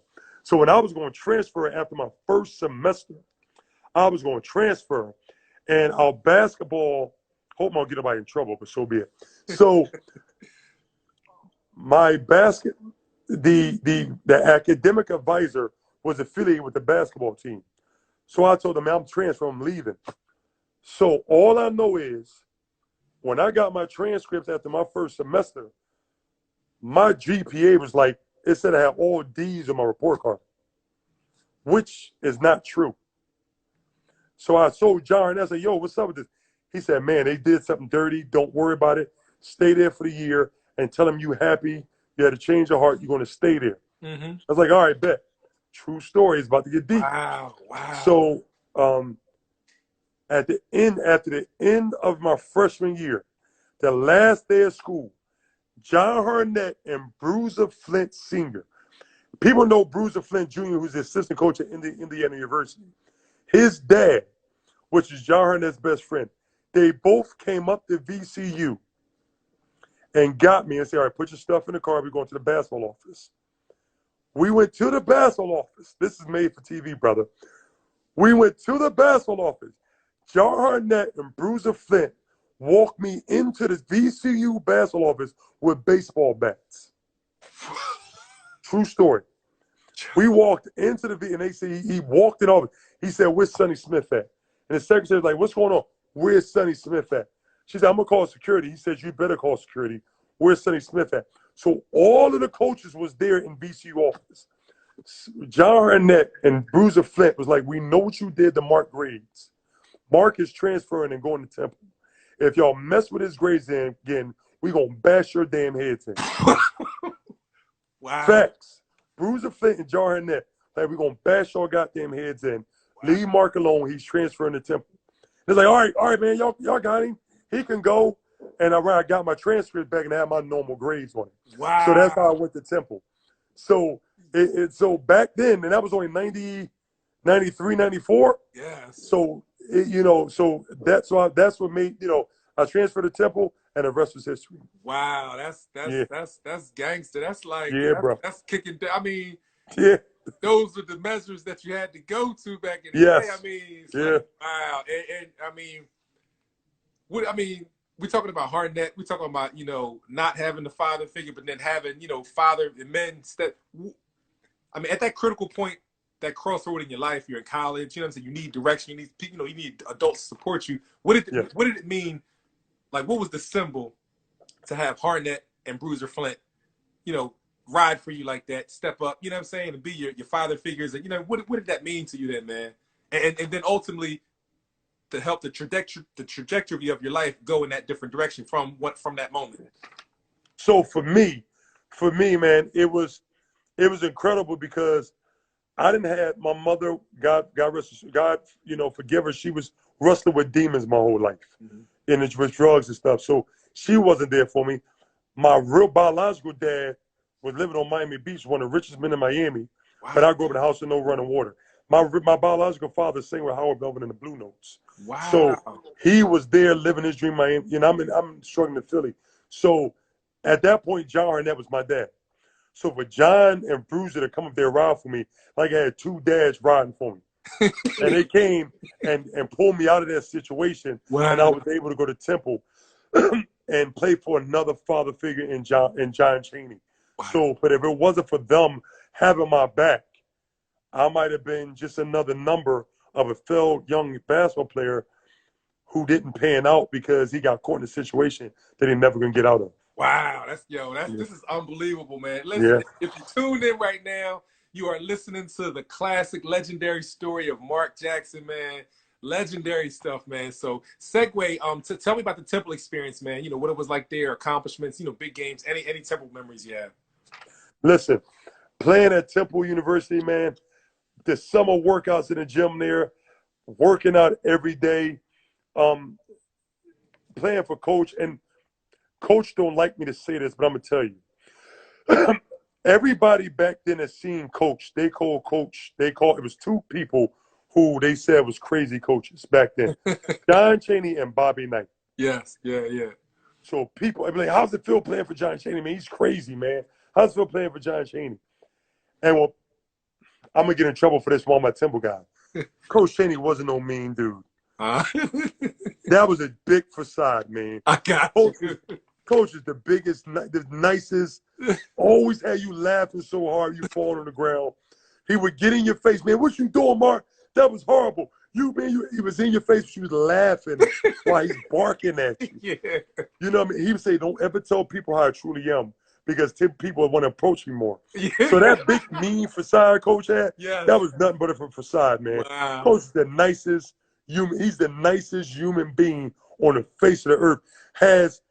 You talk to him now, he's older now, can't get around like he used to, but mentally still sharp as ever. Yes. So he is still one of the best brains in basketball.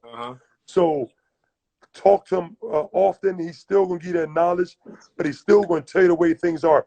Coach and I, up back then, we still talked a lot about basketball. To now, our main topic now is about Joel Embiid and the Sixers. No doubt. But when I talk to Coach, it's about the same thing as about, he always said, thank you. What you mean thank you for what? Thank you for allowing me to be hard on you.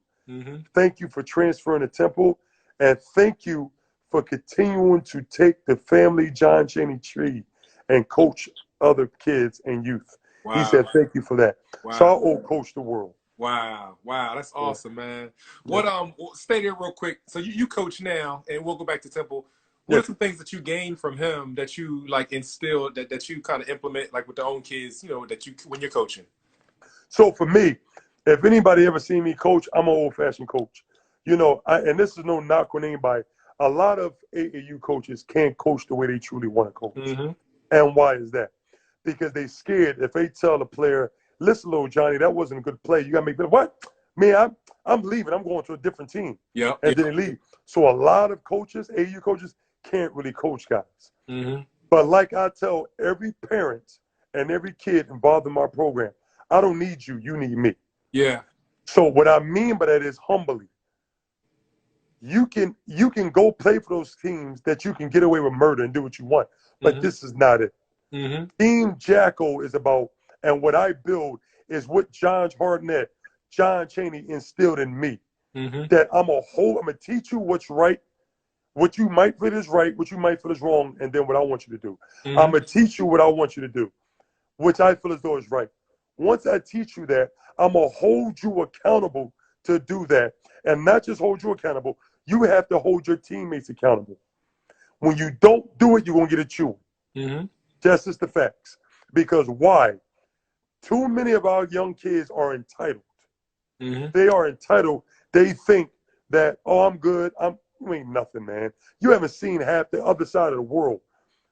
You have to be taught the game right. And a lot of kids at young age got handlers. Yeah. Respectfully. I mean no disrespect. They got handlers. So if they parent not taking them off, moving them to a different team because they don't like what they hear, they handlers moving to a different team. They're like, yo, you got to let my boy. No, dog. We going to play the right way. But this is not going to be that team where your son come up, or your player come and jack up these 20 shots. He think he can pound the rock. No, man. We teach the right way of basketball. That's right. And those kids that want to just do what they want to do and think they can't be told when things are wrong, my program is not for them. And there's no hard feelings. I still love everyone. When it comes to Philadelphia and Philadelphia-based and all the AAU programs, it's so many great AAU programs. And I love all of them. But when you wear my colors, you wear my uniform, we do things as coaches, we do things as players, and we do things a certain way as parents that you have to stay in tune to.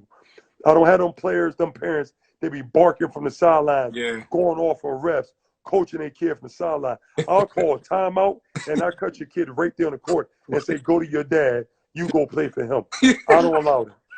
I don't allow that. And I've done it several times and don't mind doing it again. And there's no disrespect, but I tell them parents, if you can coach your kid from the sideline, you need to coach them. So you go form a team and you coach them. I love it. So people say, oh, you have AU because of your sons. No. My program started, I don't know if you see that, in Tampa, Florida. My AU program started in Tampa, Florida, where my oldest son, Sharif, could barely walk. I started Team Jackals. I wanted to coach youth basketball in AAU. So that's where Team Jackals started. Gotcha. And it was before my sons. And when my sons are graduating, all past college, it's going to continue to be a far greater thing. It's not about my sons. Yeah. My sons, I'm not going to lie, sometime at the dinner table, they get a little feisty. I'm like, why you shoot that shot? You should make that back. That's just how it is, but they appreciate, they know I love them. They know they loved. They get unconscious amount of love, but they know I'm going to hold their feet to the fire. 100%. So everyone that wears my uniform gets treated the same way. And it's just that I'm going to teach your child the real way, to let them know that they when they do something right, we're their biggest fans. When they do something wrong, we're going to chew them out, and we're going to make sure they do it the right way.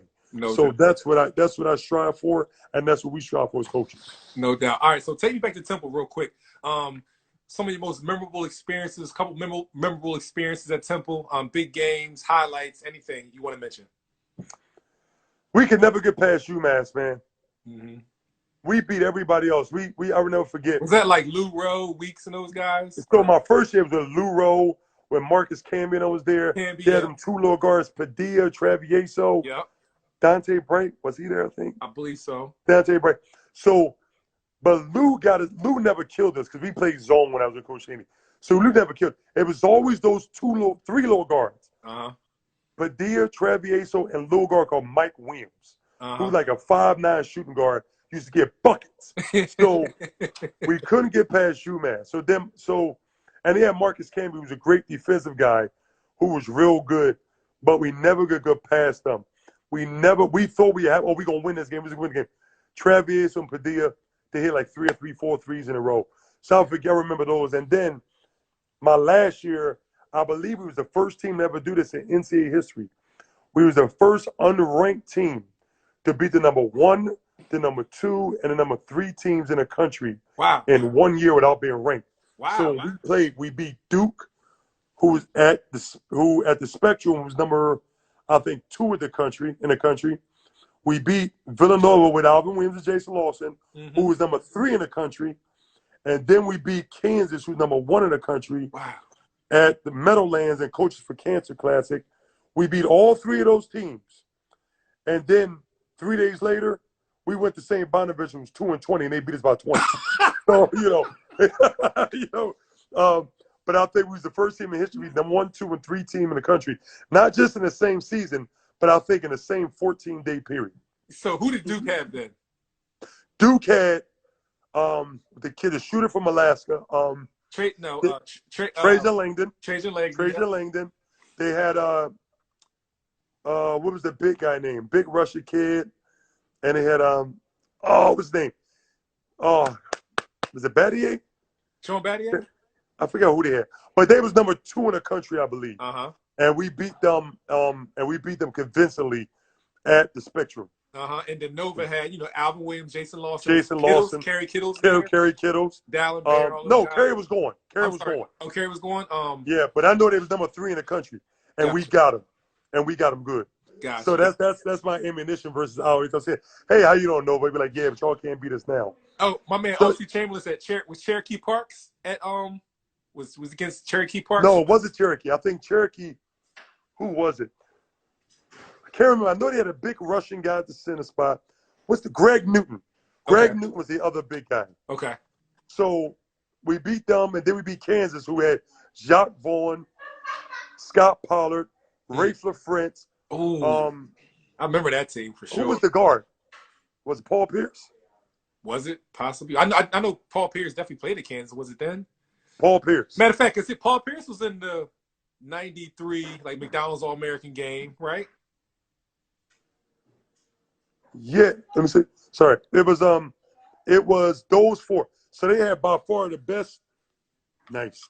They had the best starting 5. And we beat them. We beat them at the Meadowlands of Kansas in overtime. Wow. Mind you, I was so involved in the game, I really believed. I thought the game was over when the horn went off, and I thought we won. And then my teammate, LeVan Black Austin, was a Pepe St. John, and they were like, dude, the game and over. I was like, oh, my bad. So that was a good game. So that year, and then we went on, I think we lost to the University of Minnesota in the second round, and they went to the Final Four that year. Gotcha. So, all right, so I want to transition to the NBA real quick. You already told the legendary story of the NBA draft night and all that kind of stuff, so you don't have to retell that story. But just tell me anything you want about your NBA experience. My NBA experience was outstanding. Why was it outstanding? Because I played against some play with and against Hall of Fame players. Mm-hmm. I was everybody knew I was teammates with Allen Iverson. And I'll never forget, Aaron would say, what did I do to Al that he always would pass me the ball? Aaron said, "I'll never He would pass you always the ball find that you with much." them dimes, man. Yeah, he's like, I'll never pass you the ball as much as you. So, so I was an island at the Sixers. Then I went when I was in Minnesota. I was teammates with Kevin Garnett. Wow. Kevin Garnett, man, he's one of the best players ever. Then, but then before then, I played against Shaq, man. I never. Here's a story Listen, for you. I remember me I playing. saw the highlights. I was looking at the highlights earlier today when you played against Miami Heat, right? Was that against the Miami Yes, Heat? Well, you had like 20 something in that game, right? yes. Yeah, So, yeah. so I always played well against Shaq. But that's not saying nothing because Shaq always played great against me. Okay, I see OC telling me says Gilbert stories. I get to that. But but when I played against Shaq, man, I always knew I was playing against greatness, man. So ironically, Shaq was such a big, bruising physical force that a lot of guys were scared to guard Shaq. For me, it was an honor to play against Shaq because I knew I was playing against one of the best players ever in the history of basketball. That's right. So when I went against Shaq, I went hard. And I'll never forget this. I forgot what team he was with at the time. I think it's with the Sixers. I think that's Miami game. Where he did a drop step and swung his elbow and hit me in my jaw and knocked my wisdom tooth out. What? I want you to think about that, ladies and gentlemen. You ever get hit so hard that your wisdom tooth gets knocked out? That's one of the jaws in the back. Dog, he hit me so hard with that bow and knocked my wisdom tooth out. And I kept playing like, yeah, you got me. I'm coming back at you. So I just went, and I was always a big trash talker. Yes. And it was out of fun and games. And me and Shaq used to talk trash a lot. So I went back at him, but I never forget when they came out because he broke it off, but he didn't break it all the way out. He like bracked it with like it was still a piece of my tooth. So after then, I went to Temple University's School of Dentistry, and the doc there had did surgery, emergency surgery after the game to remove the rest of the tooth. I'll never forget that. But before that, I'll never forget my rookie year against Golden State. I was drafted second round. That was fun. We had a lose. That was okay. We had a losing season. Had played with Larry Hughes, Antoine Jameson, Danny Fortson, and some guys. But then my second year, so I'm gonna get the OC story. OC Chamberlain. So then my second year, we had drafted Gilbert Arenas, Troy Murphy, and Jason Richardson. Jason Richardson, Troy Murphy was supposed to be first round picks. Gilbert was supposed to be a first round pick, but because they said Gilbert he wasn't all there mentally, he dropped to the second round. I'll never forget this. Gil he had spent 1 year at college, I think, maybe two, I think 1 year. So Gil gets the Golden State, and it's a press conference. Our practice facility was in front of the Marriott in downtown Oakland. So during the press conference, they got Gilbert, Troy, and Jason Richardson up there on the stage.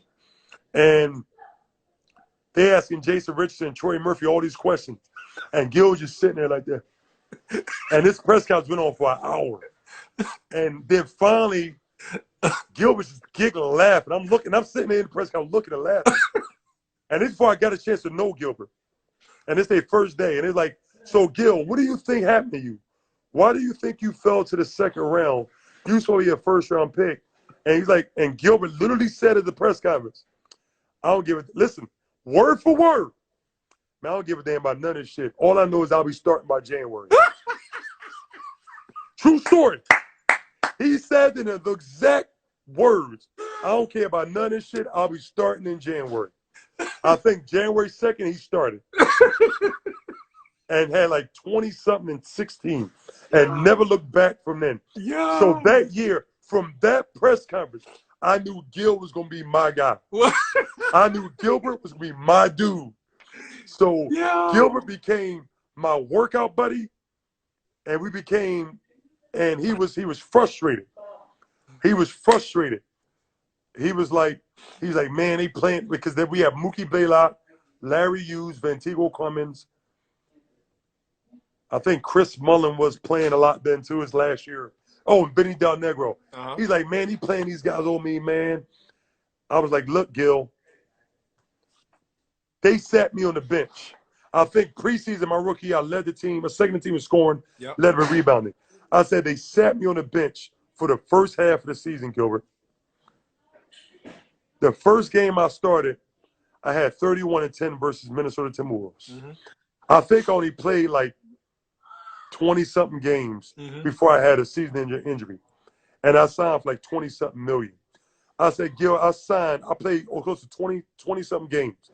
I signed my all-season contract for $1 million for every game I played. Mm-hmm. So I said, don't worry. When you get your chance, just take full advantage of it. That's right. So when he started in January, he took off. But mind you, they used to hate me and Gilbert in practice. Yeah. Because we was the young Thundercats. Uh-huh. Me and Gil, the practice started at 11. Me and Gil was in the gym at 9:30, playing one-on-one full court. Then get like 500 shots up, practicing. Then after practicing, playing one-on-one full court again. They get like 1,000 more shots up. Them old veterans hated us. So when Gil finally got his chance to run, he ran with it, never looked back. But ever since that press conference, I knew Gilbert was gonna be my dude. Yo, hey, real quick, it just counted us down. I'm gonna end this one. Okay. Do just like we did. End this one. Do like a minute or two. Rejoin me. We're gonna pick up where we left off, and we're gonna wrap it up. Yo, thank you so much. Come right back. All right. All right, brother. All right.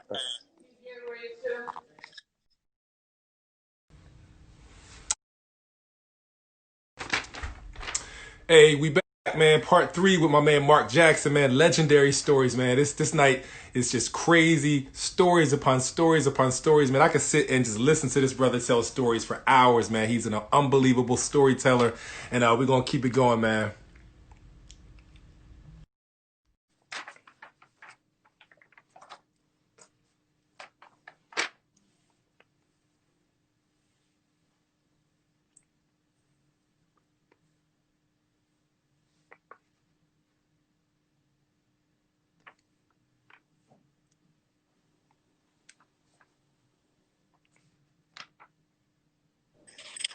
Yes, sir. Hey, so the last thing you said that you said that you knew at that moment, Gilbert Arenas was gonna be your guy, man. Crazy, man. I knew Crazy. it. When he made that statement in front of hundreds of media guys who had went on for an hour and then asked Gilbert one question, but then they decided to ask him one question, and that was the only question. And when he asked that, I said, "Oh yeah, this is my guy right here. This could be my road dog right here." That's crazy, man. Because when I played in the NBA, I was so much of a gym rat. Yeah. Even in Golden State, that my teammates like, "Mark, we never see you out." I'm like, I go to movies, I go to eat. They're like, "Where?" I was like, "Right down the street." Right down the street is a movie theater there in Oakland, and it's like restaurants right there. Like, you never go to the Bay? It's like, what's the Bay? It's like San Francisco. Like, well, man, how far is that? They're like, what are you talking about? Like, how far is the Bay? He's like, dude, it's 20 minutes that way. So like, I was in the gym so much that I went through almost a whole year without ever going to San Francisco. Because I was in the gym all the time. So when I seen Gilbert, it's like, yeah, he's a gym rat just like me. This can be my dude. Yep. Yeah. Where do you think that came from? You being that gym rat. Where did that come from? For me at that time, I just think I was so determined to work on my craft. Basketball had did so much for me that it made me want to give the game all I had. Like I said, I've never drank anything in my life. I've never smoked anything in my life. I've never did any of those things. And a lot of guys was big partiers. I wasn't a party guy. I was just a basketball guy. I was a basketball guy, a movie buff. I would go to the movie theater every day. No doubt. So like, for me, it was just being blessed to be in the NBA and playing professional basketball and having the ability to be able to do whatever I wanted. And what I chose to do was just stay on the court and play. And I never had access to a court 24/7. And at Golden State, I did. So I was always at the court 24 hours a day. No doubt. Shout out to Roman Catholic. We got Roman basketball tuned in. Roman just tuned in. Hey, one of the things that stick out to me, I just want to find out tell me a little bit about your experience, just what it was like playing with AI, man, in the locker room, on the court, just off the court. What was it like playing with Bubba Chuck, man? Listen, Bubba Chuck, when people see Bubba Chuck, they see this warrior, this little dude with the biggest heart in the world pound for pound, the greatest fighter in basketball history. Allen Iverson is the pound for pound is the heavyweight champion in basketball history. He's about 6 foot, 163 pounds, soaking wet with yellow pages stuff in his pockets. Mm-hmm. He is the smallest dude, and I knew, and there was plenty of times that in practice he would go to the basket, and I would foul him, and he would hit the ground so hard, I'm like, man, he done broke something, and he would get up and keep practicing. Yeah. Do it again, boom, fall. He done broke something else. Boom, boom, fall. I'm like, dude. He was like, Mark, you see how much? And he was so real. He was like, you know how much we get paid to play with this ball? He said, I'd rather die on this court. He said, if I die on this court, it'd be an honor. Wow. And I'm like, yeah, good food. So it was a blessing to play with Al, man. Al was a good dude. He's a good dude. And now because we're like ambassadors for the 76ers, so we always do events together for the 76ers. Yeah. And always see him, man. And like when I hug him, it was like it's so much more to that brother, that he has so much more to give this world and stories. And he's so much mentoring that he could do to young kids and other kids that I think he knows it. And he loves to give information and knowledge to people to say, don't do it like I did it. And he always tell them, your heart got to be as big as the world itself. And that's why it was a pleasure playing with him. No doubt. Before we transition out of the NBA experience and kind of wrap it up, is there anything else that you want to mention? I mean, I know you got millions of stories about the NBA days. Is there anything else that you want to mention about the NBA? Anything that before we, transition out of that? Listen, the NBA was great, man. NBA was great. I was so fortunate to do a lot of things to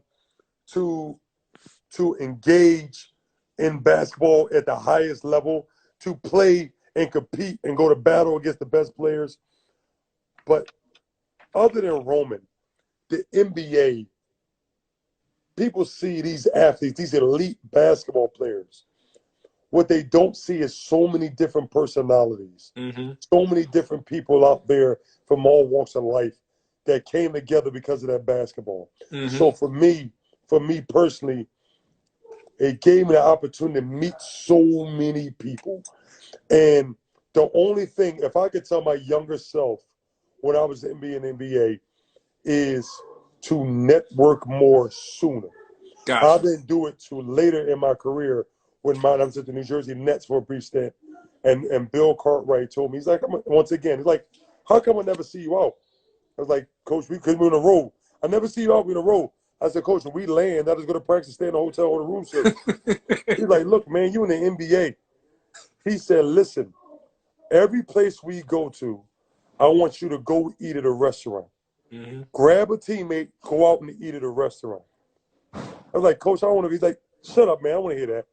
He said, every place we go to, I want you to go out and eat dinner at a restaurant with one of your teammates.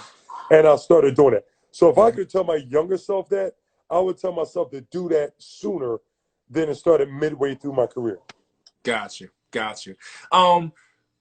So at what point did your you know your NBA career was kind of, coming to a close, and then how did you have closure? How was it to have closure on your professional basketball experience after doing it all your life? And I got a two-part question. When did you know it was time? And then how did you have closure for that chapter? So when I left Europe. So when I knew I had a different vibe on basketball is after my big contract had ended, I was a free agent. And I was supposed to sign to go to Cleveland to play with LeBron. And I had turned down that offer. I had turned down all offer, Charlotte offer, and Orlando Magic offer to go back to Europe, to go to play for Olympiacos, a EuroLeague team in Greece, when I go play with my good buddy Len Greer at Olympiacos in Greece. Oh, you played with Len over there? Oh, I played Olympiacos. Heck yeah, Greece, Olympiacos. Oh, man. Yeah. I didn't know that. Man. Yeah, man. So when I went to play there, that's when I knew I was kind of getting a change from the passion was starting to fade away. Okay. And I knew I was getting close to calling it quits. Okay. But I had such a great experience with playing in Europe. I knew I wanted to end my career back in Europe. Okay. So when I turned down those offers to go back to the NBA, to go back to Europe, of course, for more money, Mm-hmm. that's when my agent said, dude, you crazy. Why are you leaving the NBA to go to Europe? I said, it's just my first year in Europe has such an impression on me that I love European basketball. Got you. And I knew I was getting close. So I wanted to end my career in Spain Mm-hmm. and back in Europe. So I went and played Olympiacos, went and played in Russia, a team called Unix Kazan in Russia. And then my last year, I was going to retire then because I had broke my foot twice and had to have 2 surgeries. And I was going to retire then. I said, no, I got to finish my career in Spain. So my last year, I signed to go play for the team in Santiago de Compostela, Spain, which is near the Portuguese-Spain border. Because if people don't know, the NBA is the best league in the world. But the second best league in the world is Spain. Okay. And the atmosphere of the country, Spain, is unbelievable. Mm-hmm. So I wanted to go end my career there. So I went back to Spain and did my last year in Spain. And I remember it was like 10 games left in the season, maybe 15. And my team and because I was more known in EuroLeague in Europe than I was in the NBA. I Okay. was a superstar in Europe. In the NBA, I was a good role player. Uh-huh. So when I went back to every team I played for in Spain, they always took care of me as far as living. When I played with Lynn and Olympiacos, they gave me a big house on the only golf course in Athens, Greece. When I Wow. went to Spain, they had put me on a ranch in Spain where my kids could run acreage in Spain. Wow. I remember playing soccer with my 2 young boys at the time, and we played soccer, and my knees was hurting. Mind you, at that point, I never had knee pain. And I was like, oh man, my knees hurting. And I saw ice in my knees. Then that same night, I went up to get up at midnight to go to the bathroom. And I sat up in the bed and I went to get up and I had this pain shoot down my back. Oh my gosh. And I said, whoa, I'm done. I'm done. And I told the team the next day during the All-Star break, I'm retiring. So Wow. like 3 games later, I retired. And they Wow. thought, oh, this must be a trick. You must be going back to the NBA because I was playing great basketball. You must be going back to the NBA, or you must be got another deal. I was like, no, I'm done.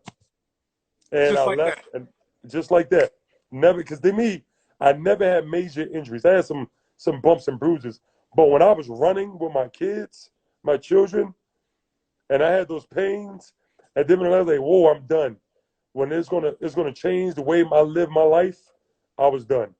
And Wow. that's how I retired. I retired, and it was a big send off. I think the videos are still on YouTube.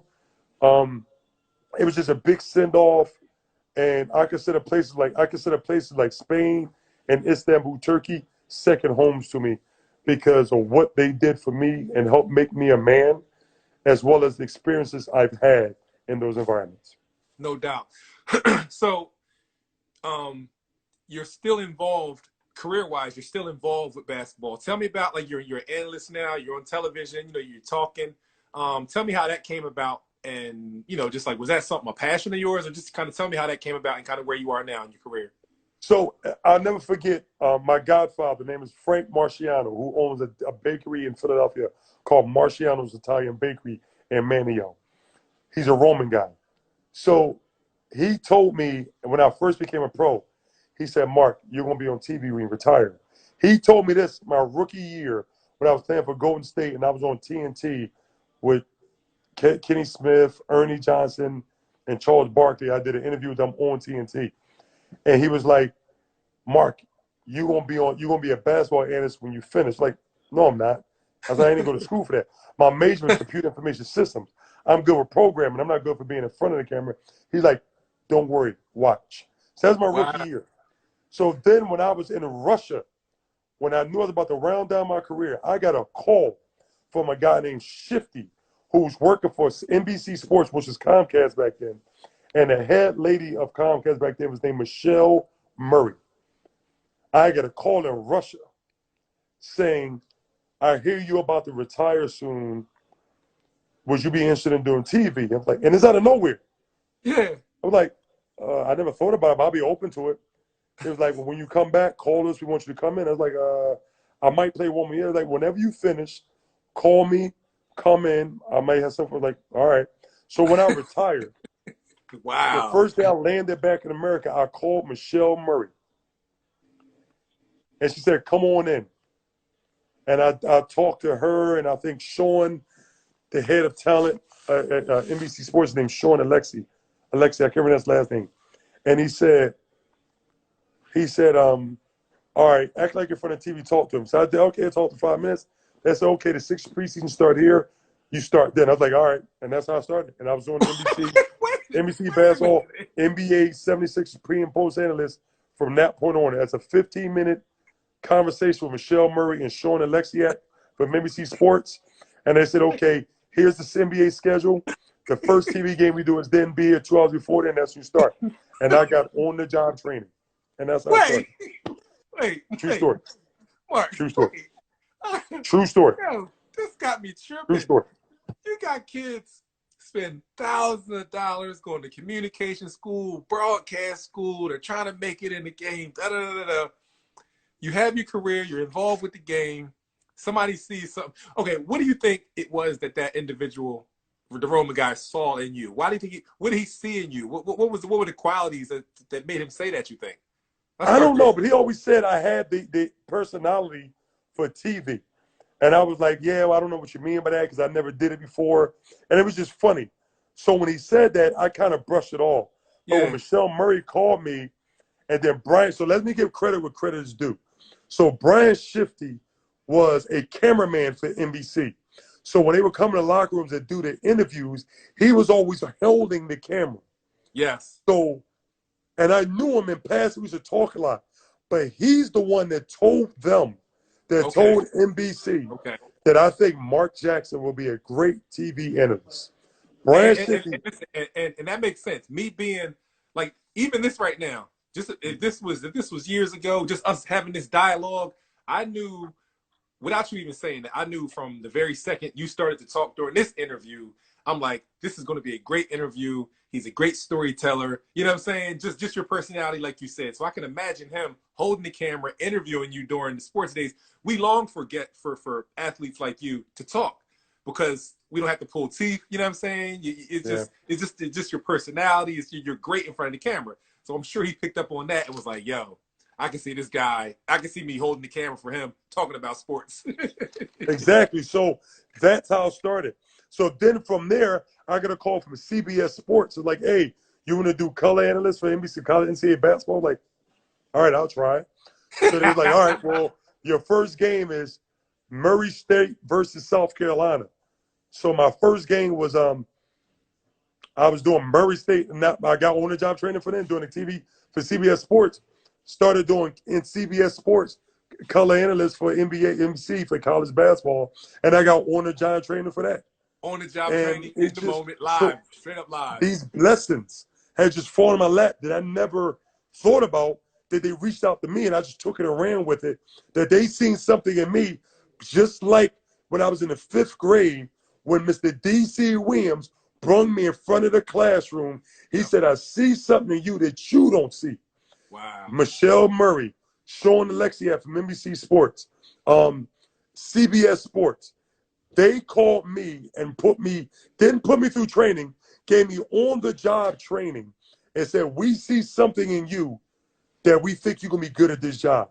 Wow. And I'm not going to lie, I love every minute of it because it keeps my hand involved in the game as well as it gives me a chance to get back. So when I'm doing these CBS jobs, I'm still able to talk to coaches. You'd be surprised with how many of these teams, these college players recognize me. I guess their coaches told me who I was, and they asked me for advice. Yeah, wow. Like, I remember calling, I'll never forget this one game I was doing was University of Boise State at the University of Wyoming, Larry Nance Jr. senior year. Mm-hmm. So a lot of people don't know this. Larry Nance Jr. played for the University of Wyoming. Mm-hmm. And he had 2 ACL surgeries. He was good, but he was kind of off and on whether he was going to continue to play basketball. Okay. And I was interviewing him, getting my information for the game leading up to the game. And he said, Mr. Jackson, would you mind if I call you and ask for advice about my playing career? I said, sure. Wow. And the rest of that season, Larry Nance Jr. might have called me 20 times. And we might have talked 20 times. And I really believe strong-heartedly those conversations prevented him from not quitting basketball after his senior year at Wyoming. And he ended up being a first-round pick for the Lakers. Wow. But because he was going through so many emotional up and down things because of his injury his senior year that he really thought about quitting basketball his senior year.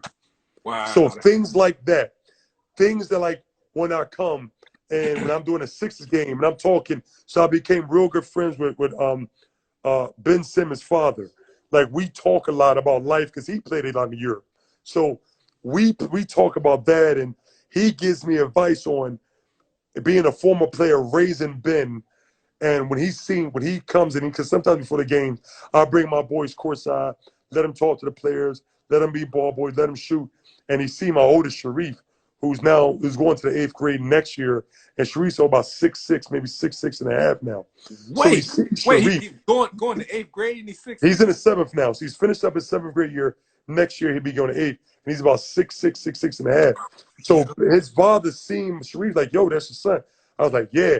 He's like, he looked just like Ben when Ben was that age. That's what you mean. Wow. He said he looks just his body, the way he walks. That's how Ben looked. He said, how you handling his workouts? What are you doing? He said, and he's laughing. He said, you got him shooting jump shots, right? I was like, yeah. So it's funny. So just from that experience, it's got me being close to him, and picking his brain about what he did with Ben growing up, and then so I got to give advice to Larry Nance Jr. to prevent him from quitting basketball his senior year at Wyoming, which ends up being a first-round pick. So now he signed a huge rookie deal. And now I'm talking to Ben Simmons' dad, Mr. Simmons, and I'm getting advice from him on how he raised Ben, knowing he's going to be in the media spotlight. What advice could he give me for my 3 sons? So, like, basketball gives me the opportunity to be able to do these things and to get this advice, as well as give advice to guys who seek it. Wow, that's awesome, man. That's classic stuff right there, man. Hey, I just want to let you know and let the people know, I just have 2 more questions. Then I'm going to turn it over to the people. So if you guys, all the viewers right now, if y'all have any questions, start typing your questions right now in the comment section, and we'll roll back when it's time, and I'll start going through them, and Mark will just, start rattling them off. And as y'all can see, Mark Jackson is super transparent. He said he's an open book, so anything you want to ask him, just rattle it off. Any wisdom, any questions you have about life, about anything, I'm sure he's open to it. So my last 2 questions, Mark. Last one is, what is sum up, from your entire basketball experience, in Europe, here in the States, high school and everything. What is your basketball journey taught you, just in general? What is your basketball story, your journey taught you? My journey has taught me to be humble and to understand that things might not go your way at first. Don't let it steer you the wrong way. Put your feet to the pedal and keep striving to be the best that you can be. Because if you keep working, you're always ready. One of my mentors named Scott Savor from this is from Secrets of Sports. He used to say, those who are prepared are always invited. So I want you to think about that. Those who are prepared are always invited, which means if you are prepared, you will get an invite to showcase what you have. So being prepared for that will make sure that you are ready and will take full advantage of that. So for me, basketball has taught me to be humble, to always remember that if you are working, you're going to get your chance. So those are things that basketball has always gave me. And a lot of people don't assume people know who you are. Everyone is equal, no matter who they are. Make sure that everybody know if they got a question, they can always talk to you about anything. So those are some things basketball taught me. Got you. Lastly, man, just talk to the young players. I'm sure there's some young guys watching right now. Talk directly to them right now. And then for anybody who may watch this on YouTube later on, give them some advice. Give them some advice, some keys to success in life, anything that will kind of motivate, some young players, man. It's just anything you want to tell them.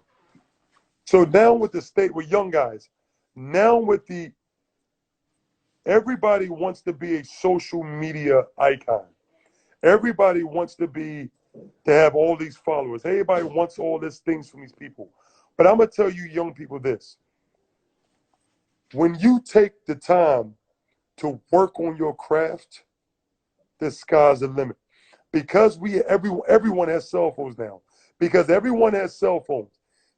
These cell phones are great tools, but they can also hinder you in your success in life. Because if you're so busy looking at the feed that is taking that, so here's the thing. If you look at your phone for 30 seconds, it's guaranteed you're going to look at your phone for 6 minutes straight. If you look at your phone for 6 minutes straight, it's guaranteed you're going to look at your phone for 15 minutes straight. And it continues, it continues, it continues. Put down the phone and work on your craft. And don't be like these fake people. Fake meaning say, oh, I'm working on my craft. Look what I'm posting. We can see through that. Real people can see through that. Wow. That's wait. Can you repeat that? Say that one more time. That's priceless right there, man. You can put this stuff on your social media and think, but we can see through that. So you saying, look what I'm doing. But real people that know the game, knowing if you really working. So you need to put down that phone and work on your craft and don't be a robot. Work on your craft and the sky's the limit. Wow. I'm a real big believer in that. And you look at it's kids in strollers that have cell phones.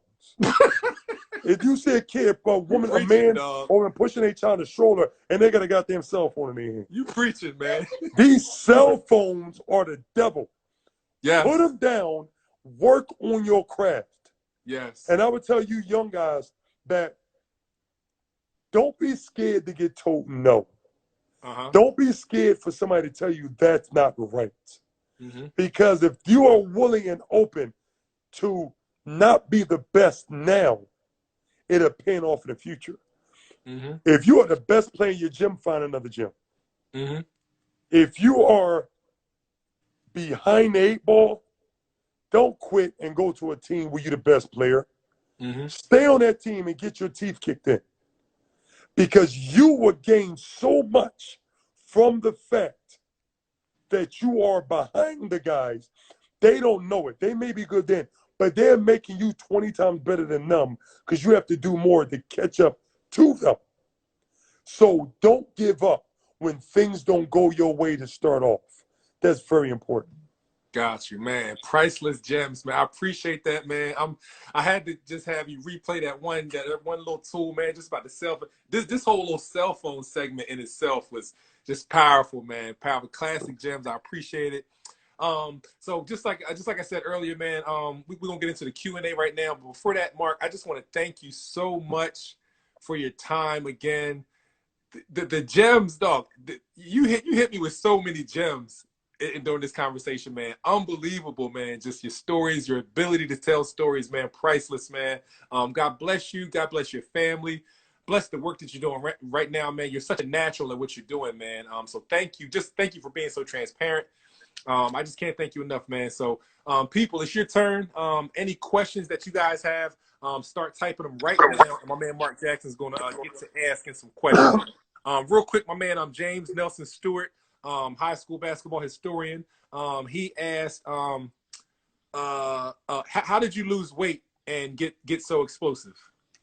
So for me, my weight has always been a constant battle since I was in a 10th grade. 10th grade, I was around 320 pounds in the 10th grade. For me, my weight fluctuated my whole life, my whole career. But when I fell in love with the weight room, that kind of put everything. It kind of put my body where it needed to be. For me, because it's cheap to eat bad, but it's expensive to eat healthy. So as I was growing up, I could easily afford the honey buns, the tasty cake, the apple pies, but I couldn't afford broccoli and carrots and Brussels sprouts. So my whole life was that. And then I also believe when I became pescatarian, so I eat no meat. I eat no meat. I drink no dairy. I eat seafood. That's the only form of meat / protein I get. But I drink no dairy. So for me, I think those things incorporated with enjoying the weight room, I'm in a weight room every day. I'm a big fan of the deadlift. I'm a big fan of doing exercises for strengthening, body functional exercises, but fall in love with the weight room. I think my eating habits, along with falling in love with the weight room, I think took care of my body and getting in shape and helped tone me up. Got you, got you. Coach Dean, Jacko, I'm sure you know who that is. How much do you miss doing rodeos? So what a lot of people don't know is when I moved to Florida, when Sharif just turned 14, I think Sharif was 6 months old when I moved to Tampa, Florida. I've always been riding horses since I became a pro. Oh, So for real? when I, Like riding horses? yeah, For real? yeah, Wow. my first major expense when I signed my big contract was I bought me an expensive horse. I bought Wow. me a big time quarter horse. But then living in Florida, I got into rodeo, and it's this event called team roping. Team roping was two guys on horses with ropes in their hand, and they release a steer, aka cow, to sprint down a lane. You have to chase him down a horse, rope his horns, turn him, then the other guy rope his feet, and it's called team roping. So so when I lived in Florida, I competed in rodeos. I traveled the country.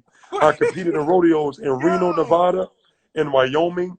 I competed in rodeos where I would go months of being the only African American you would see in a rodeo pen. Yo, do you And have I any competed footage of this? as a Any video professional. of Yeah. this, man? It's got to be somewhere on YouTube. But I used to post them when I had them. But I did rodeos a lot. And then a scary situation happened. I was practicing on my rodeo one day in Florida, and I got in a bad wreck that I flipped over my horse, and I had like this 1,500-pound horse laying on my leg, and I had to be like about 5 or 6 cowboys had to hold the horse down so they can pry my leg from under him before he snapped it. So I had that accident, and then the number one injury in team roping is, see my right hand. A lot of guys who do team roping, they get their right thumb cut off. Oh my gosh. And the reason why is when you rope the cow, you have to tie the rope around your horn, which is in front of your saddle, and then you have to kind of turn the cow and make them pretty much run with you. But when that rope is tied to that 500-pound animal and it wraps around your finger becomes like a stick of butter, and it just cuts it right off. Gosh. So I got close. I almost had my thumb cut off. And these accidents all happened in 3 weeks. So that happened. And then my 3 sons have been riding horses since they were still in diapers. Yo, that's awesome. My son Sharif has been riding horses by himself since he was 1 year old. My son Sammy was riding horses before he started to walk. He was riding, literally. He was under a year old. He was riding horses by himself. My youngest son Shane was riding horses as an infant. So, and my wife, who's from Casablanca, Morocco, was raised on a horse farm in Morocco. Wow. So I fell in love with her because she loved horses just as much as me. Wow, so I miss rodeos a lot. I miss riding my horses a lot. And it was all fun. So I miss rodeos a lot. I miss competing. I miss taking my boys. My boys they have worked in cattle ranches in highs when I think Sharif was 6 and Sammy was 4, and we helped move cattle like in the Badlands in Wyoming. That we left at 6 in the morning and then it stopped at 9 o'clock at night. And my 2 young sons and myself helped these cowboys move these herder horse cows through the Badlands of Wyoming. So these horses and rodeoing has gave me other great experiences that I've done. That's amazing, man. Yeah. So many levels and just layers to your life, yeah. man. Pretty interesting stuff, man. My man Keith 219 wants to know who's your top 5 to come out of Philly, if you could pick a 5. Oh, my top 5 now. Okay, do we gotta be players I've seen or people's stats and impress me? I guess just barbershop talk. Who's your top 5? All right, so I'm gonna give you one. The person on top of my list is Wilt Chamberlain. Okay. And the reason why I say that is I never seen the man play, but when I seen them stats, you can say all you want about Michael Jordan, but there's no way in the world when you have 50 points and 25 rebounds a season, you're not considered the best player to ever touch basketball. Yeah. Period. Period. So that's the barbershop talk that, man, I get in the whole too. Tell my Michael Jordan, LeBron, Kobe, if you don't got Wilt on the top of your list, you talking hogwash to me. So for me, my top 5 was Wilt Chamberlain, Bernard Jones. Okay. A lot of people don't remember Bernard. Bernard was probably the most heavily recruited basketball player ever. That's my first time hearing about Bernard Jones. Bernard Jones played at Roman Catholic, ended up going to St. Joe's. Okay. But Bernard was a 6'5" swingman that was by far they say he was one of the most highest recruited players ever in Philadelphia history. So Wilt Chamberlain, Bernard Jones. Then I go to Alvin Williams, Kareem Rab-Towns. Ram-Towns, yep. And I would say she. Wow, nice. That's a crazy list. Yeah. Dominic 1S wants to know, in today's game, is it better to be big and strong or fast and athletic?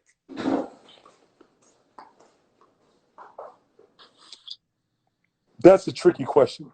So if you are fast and athletic, but you can't shoot, that don't mean nothing. If you're big and strong, but can't hit a mid-range, that don't mean nothing. It depends on your positioning. I think you got to be skilled. You could be, but I think you have to be athletic enough to guard multiple positions. You have to be quick enough to guard multiple positions, as well as you have to have a major arsenal of skill to make yourself very valuable on both ends of the floor. Got you. Come on, people. A couple more questions. I have one more. Who is the toughest player you had to match up against in the NBA? All right, I could say Shaq. I could say Tim Duncan. I could say Karl Malone. But for me, it was Amari Stoudemire when he was in his prime. Gotcha. Amari Stoudemire, was we in Phoenix with Steve Nash, was something special. Yeah. His face-up game to that spin move to the catch and the lob, Amari Stoudemire to me was very difficult to defend and was a unique individual in the game of basketball. Amari Stoudemire. Got you. I'll ask one more, and if you don't have anything else from the people, we'll wrap it up. Obviously, I'm sure you paid attention to the last dance NBA Bulls story. Yes. What was something that you you being on that side and kind of seeing that side of the game? What was something that you seen, learned, heard during that story that was that kind of caught your ear, that was kind of interesting, something that you didn't know, or just what was interesting to you about that series? That's a great question, and here's the thing that a lot of players, period, have to understand. There's more decisions that you make off the court that ruin your career than what you make on the court. I'll go back to what Horace Grant was real mad at Michael Jordan said. When Michael Jordan told the story his rookie year, when he walked into his teammates' room, it was girls, drugs, alcohol, and he could have made the decision to indulge in that, but he made the decision to step out of there and say, that's not for me. I think the success I had is because I've never did those things. Because for me, that's not what I wanted to do. Maybe because that's a product of my environment and how I was raised, and I knew how those things destroyed people's lives.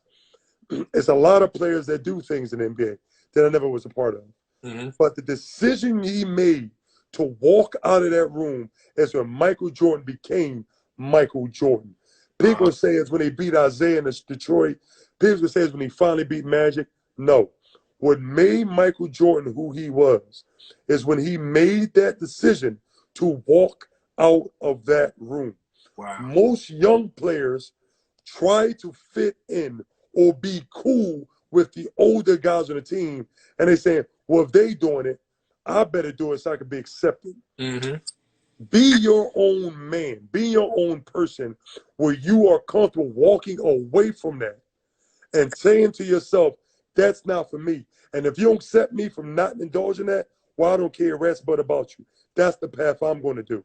So the decisions he made with that one decision is the decision that 90% of a lot of young guys would have indulged in because they wanted to fit in with the veterans of the team. No doubt. Wow, that's powerful, man. That's awesome. Duval Simmons wants to know, are you training any bigs? Do you work with any bigs in Philly and give that game back to other big guys? So I'm always available for guys. Last year I spent some time with Jalen Durant, working with him, and working with him, getting him ready. But like, I'm an open book. If guys want to work, I'm always open.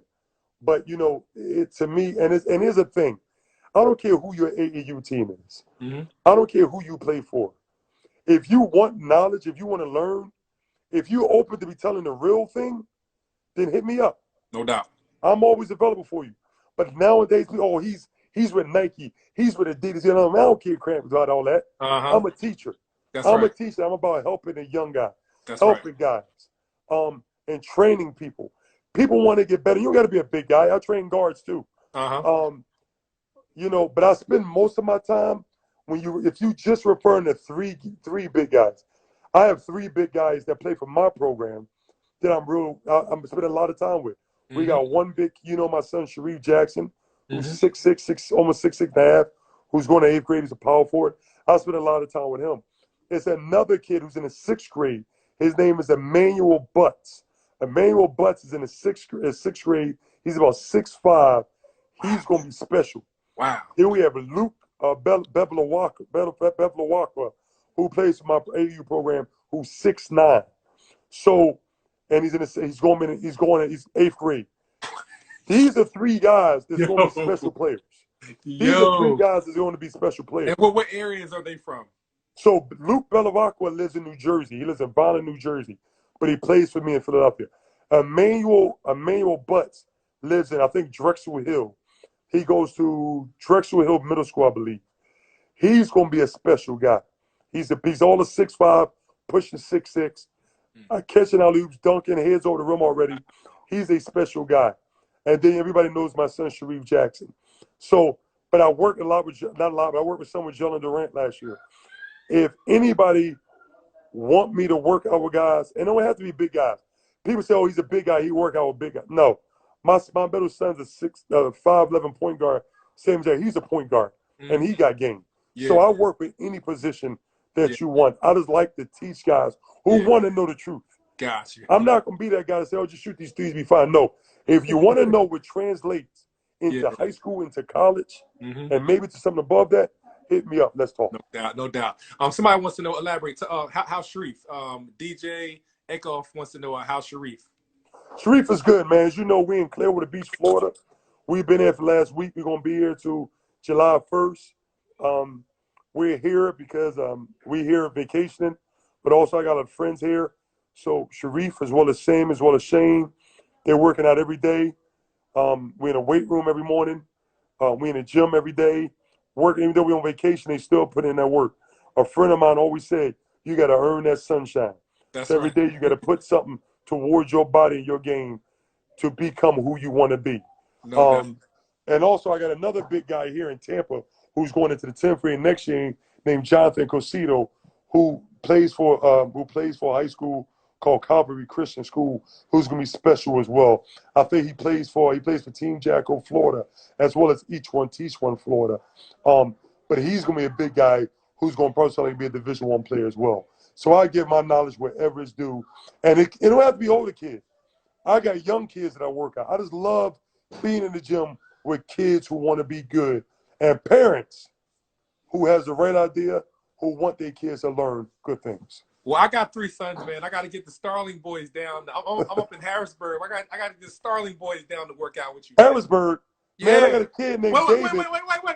Wait. I already know. I know about little David. I know David. Yeah, David, that's my man. David, so look, I got to tell the story about Dave. I know Dave. I know his family. That's my So with people who don't know, we got a kid on our 9U team named David Motto Jr. David dad hit me up last year in the summer. He said, Coach, my name is David Motto Sr. My son is 7 or 8 years old. He's a baller, which I get those calls every day. Yeah. My DM is filled with parents every day. Oh, I got this son. He's a baller. He said, I said, dude, good for you. But Yeah. he said, listen, my son has played for Team Thrill. It's a great organization, but I want him to learn from you. Is it possible he could come play for Team Jack? Well, I said, well, I have tryouts. I don't give people spots. You got to come trial. I said, where you live? I said, you play for Thrill. Where do you live? He said, I live in Harrisburg. I said, Harrisburg? I said, sir, we practice 3 to 4 days a week. And on my team, you got to come to practice. You don't play for me. I'm not them AU programs. You can just show up and play games. You got to be at every practice. You don't play for me. He said, Mr. Jackson, you tell me what time and what day, and we be there, and we be there early. David, this is David's second year playing. We played for my 9U team. He played with us 8U and now 9U. We practice 3-4 days a week. David has never missed a practice, and he's never been late for a practice. Wow. So you talk about dedication. David Motto Jr. from Harrisburg, PA, his family is the epitome of dedication and giving your children the resources to be successful. He's never been late, has never missed a practice in 2 years. That's what's up, man. That's my man, little David, his pop, good family, man. My son Shaheem is 9, and they played in the little rec league, you know, against his son. They do the little battle. They had little wars, little battles, man. when you see his family, ask me about my guys, man. I will. I promise I will. But he's the parents I'm talking about. He said, Mark, we'll never be late. That's awesome. And he's never been late. Harrisburg, yes, never been late. And for people, how far? Could you please tell the people how far is Harrisburg, PA, from Center City, Philadelphia? I mean, you talking about 2 hours. If you're going straight from Harrisburg right down to Center City, depends on whether you're taking the turnpike or the back roads through Lancaster, you know, 30 and all that. You're talking about 2 hours, man. Ladies and gentlemen, this kid lives 2 hours from me. And his family in 2 years has never been late and has never missed a practice in 2 years, and he lives 2 hours from us. So for you parents to say, oh, I can't make it because scheduling, I always point out, oh, really? Introduce yourself to David and his family. So I have no excuses for success. I know that's right. One of my last questions, my man James Nelson wants to know, do you host any speaking engagements for kids? So, well, because of this, a lot of things have been kind of pushed back. So my thing is, I have camps in the summer. I have camps in the summer that's open to anywhere from all over. And where are they located? My camps have been at either Girard College or Jefferson University, which is the old textile. Gotcha. People know last year in Girard, I have kids from Florida has come all the way up. I had like 15 kids from Florida come up to the camp. Is it like an all-week thing or a weekend? It's an all-week thing. It's an all-week thing, Monday through Friday from 9 to 3. Okay. This year, we supposed to have camp the end of June at Jefferson College, but we had to cancel it because they closed their school for the month of June. Yeah. So for this year, I don't know if I'm going to do a camp, but if I do a camp this year, it's going to probably be in August. And any speaking engagements, I'm always available for speaking engagements to come speak to not just kids. I speak to camps. I speak to corporate events. I speak to religious atmosphere. I speak to everybody. I do speaking engagements all over the country. No doubt. That's awesome, man. Well, one last thing. We'll end with this, and then I'll let you close it out with some shout outs or whatever else you want to do. With the current, state of what's going on in the country, with the racism, the inequality and just everything that's going on. Just, what's been your experience, and just what advice, would you have for the world, for all races, all nationalities, for everyone with moving forward and with currently what's going on? So it's a great video on the web about a lady. She speaks about people had questions on why are people looting? Why are people so mad? Why they just can't protest peacefully? No matter how you protest, someone's going to have a problem with it. I think Kaepernick demonstrated that. People took what he was protesting about and made it about something different. You protest, oh, why they protest or why they looting?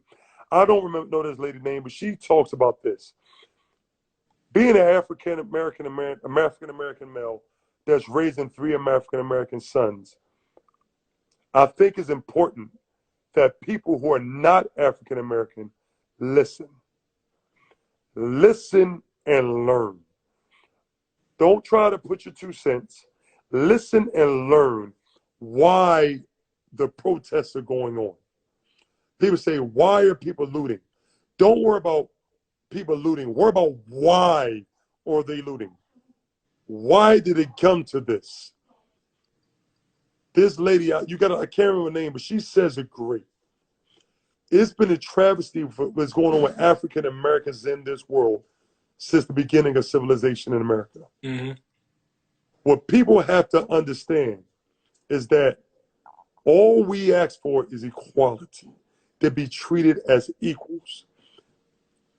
Just be happy that with everything that's happened to the African American person, that they just want equality and not revenge. That's right. I saw that video. I remember the lady said it, powerful, and you listen to it. Yep. And it's powerful because it's the facts. Mm-hmm. So people, for what's going on in this world, if you're not African American, listen and learn. Don't sweep it under the carpet. Find out what's going on and what can you do to help the change.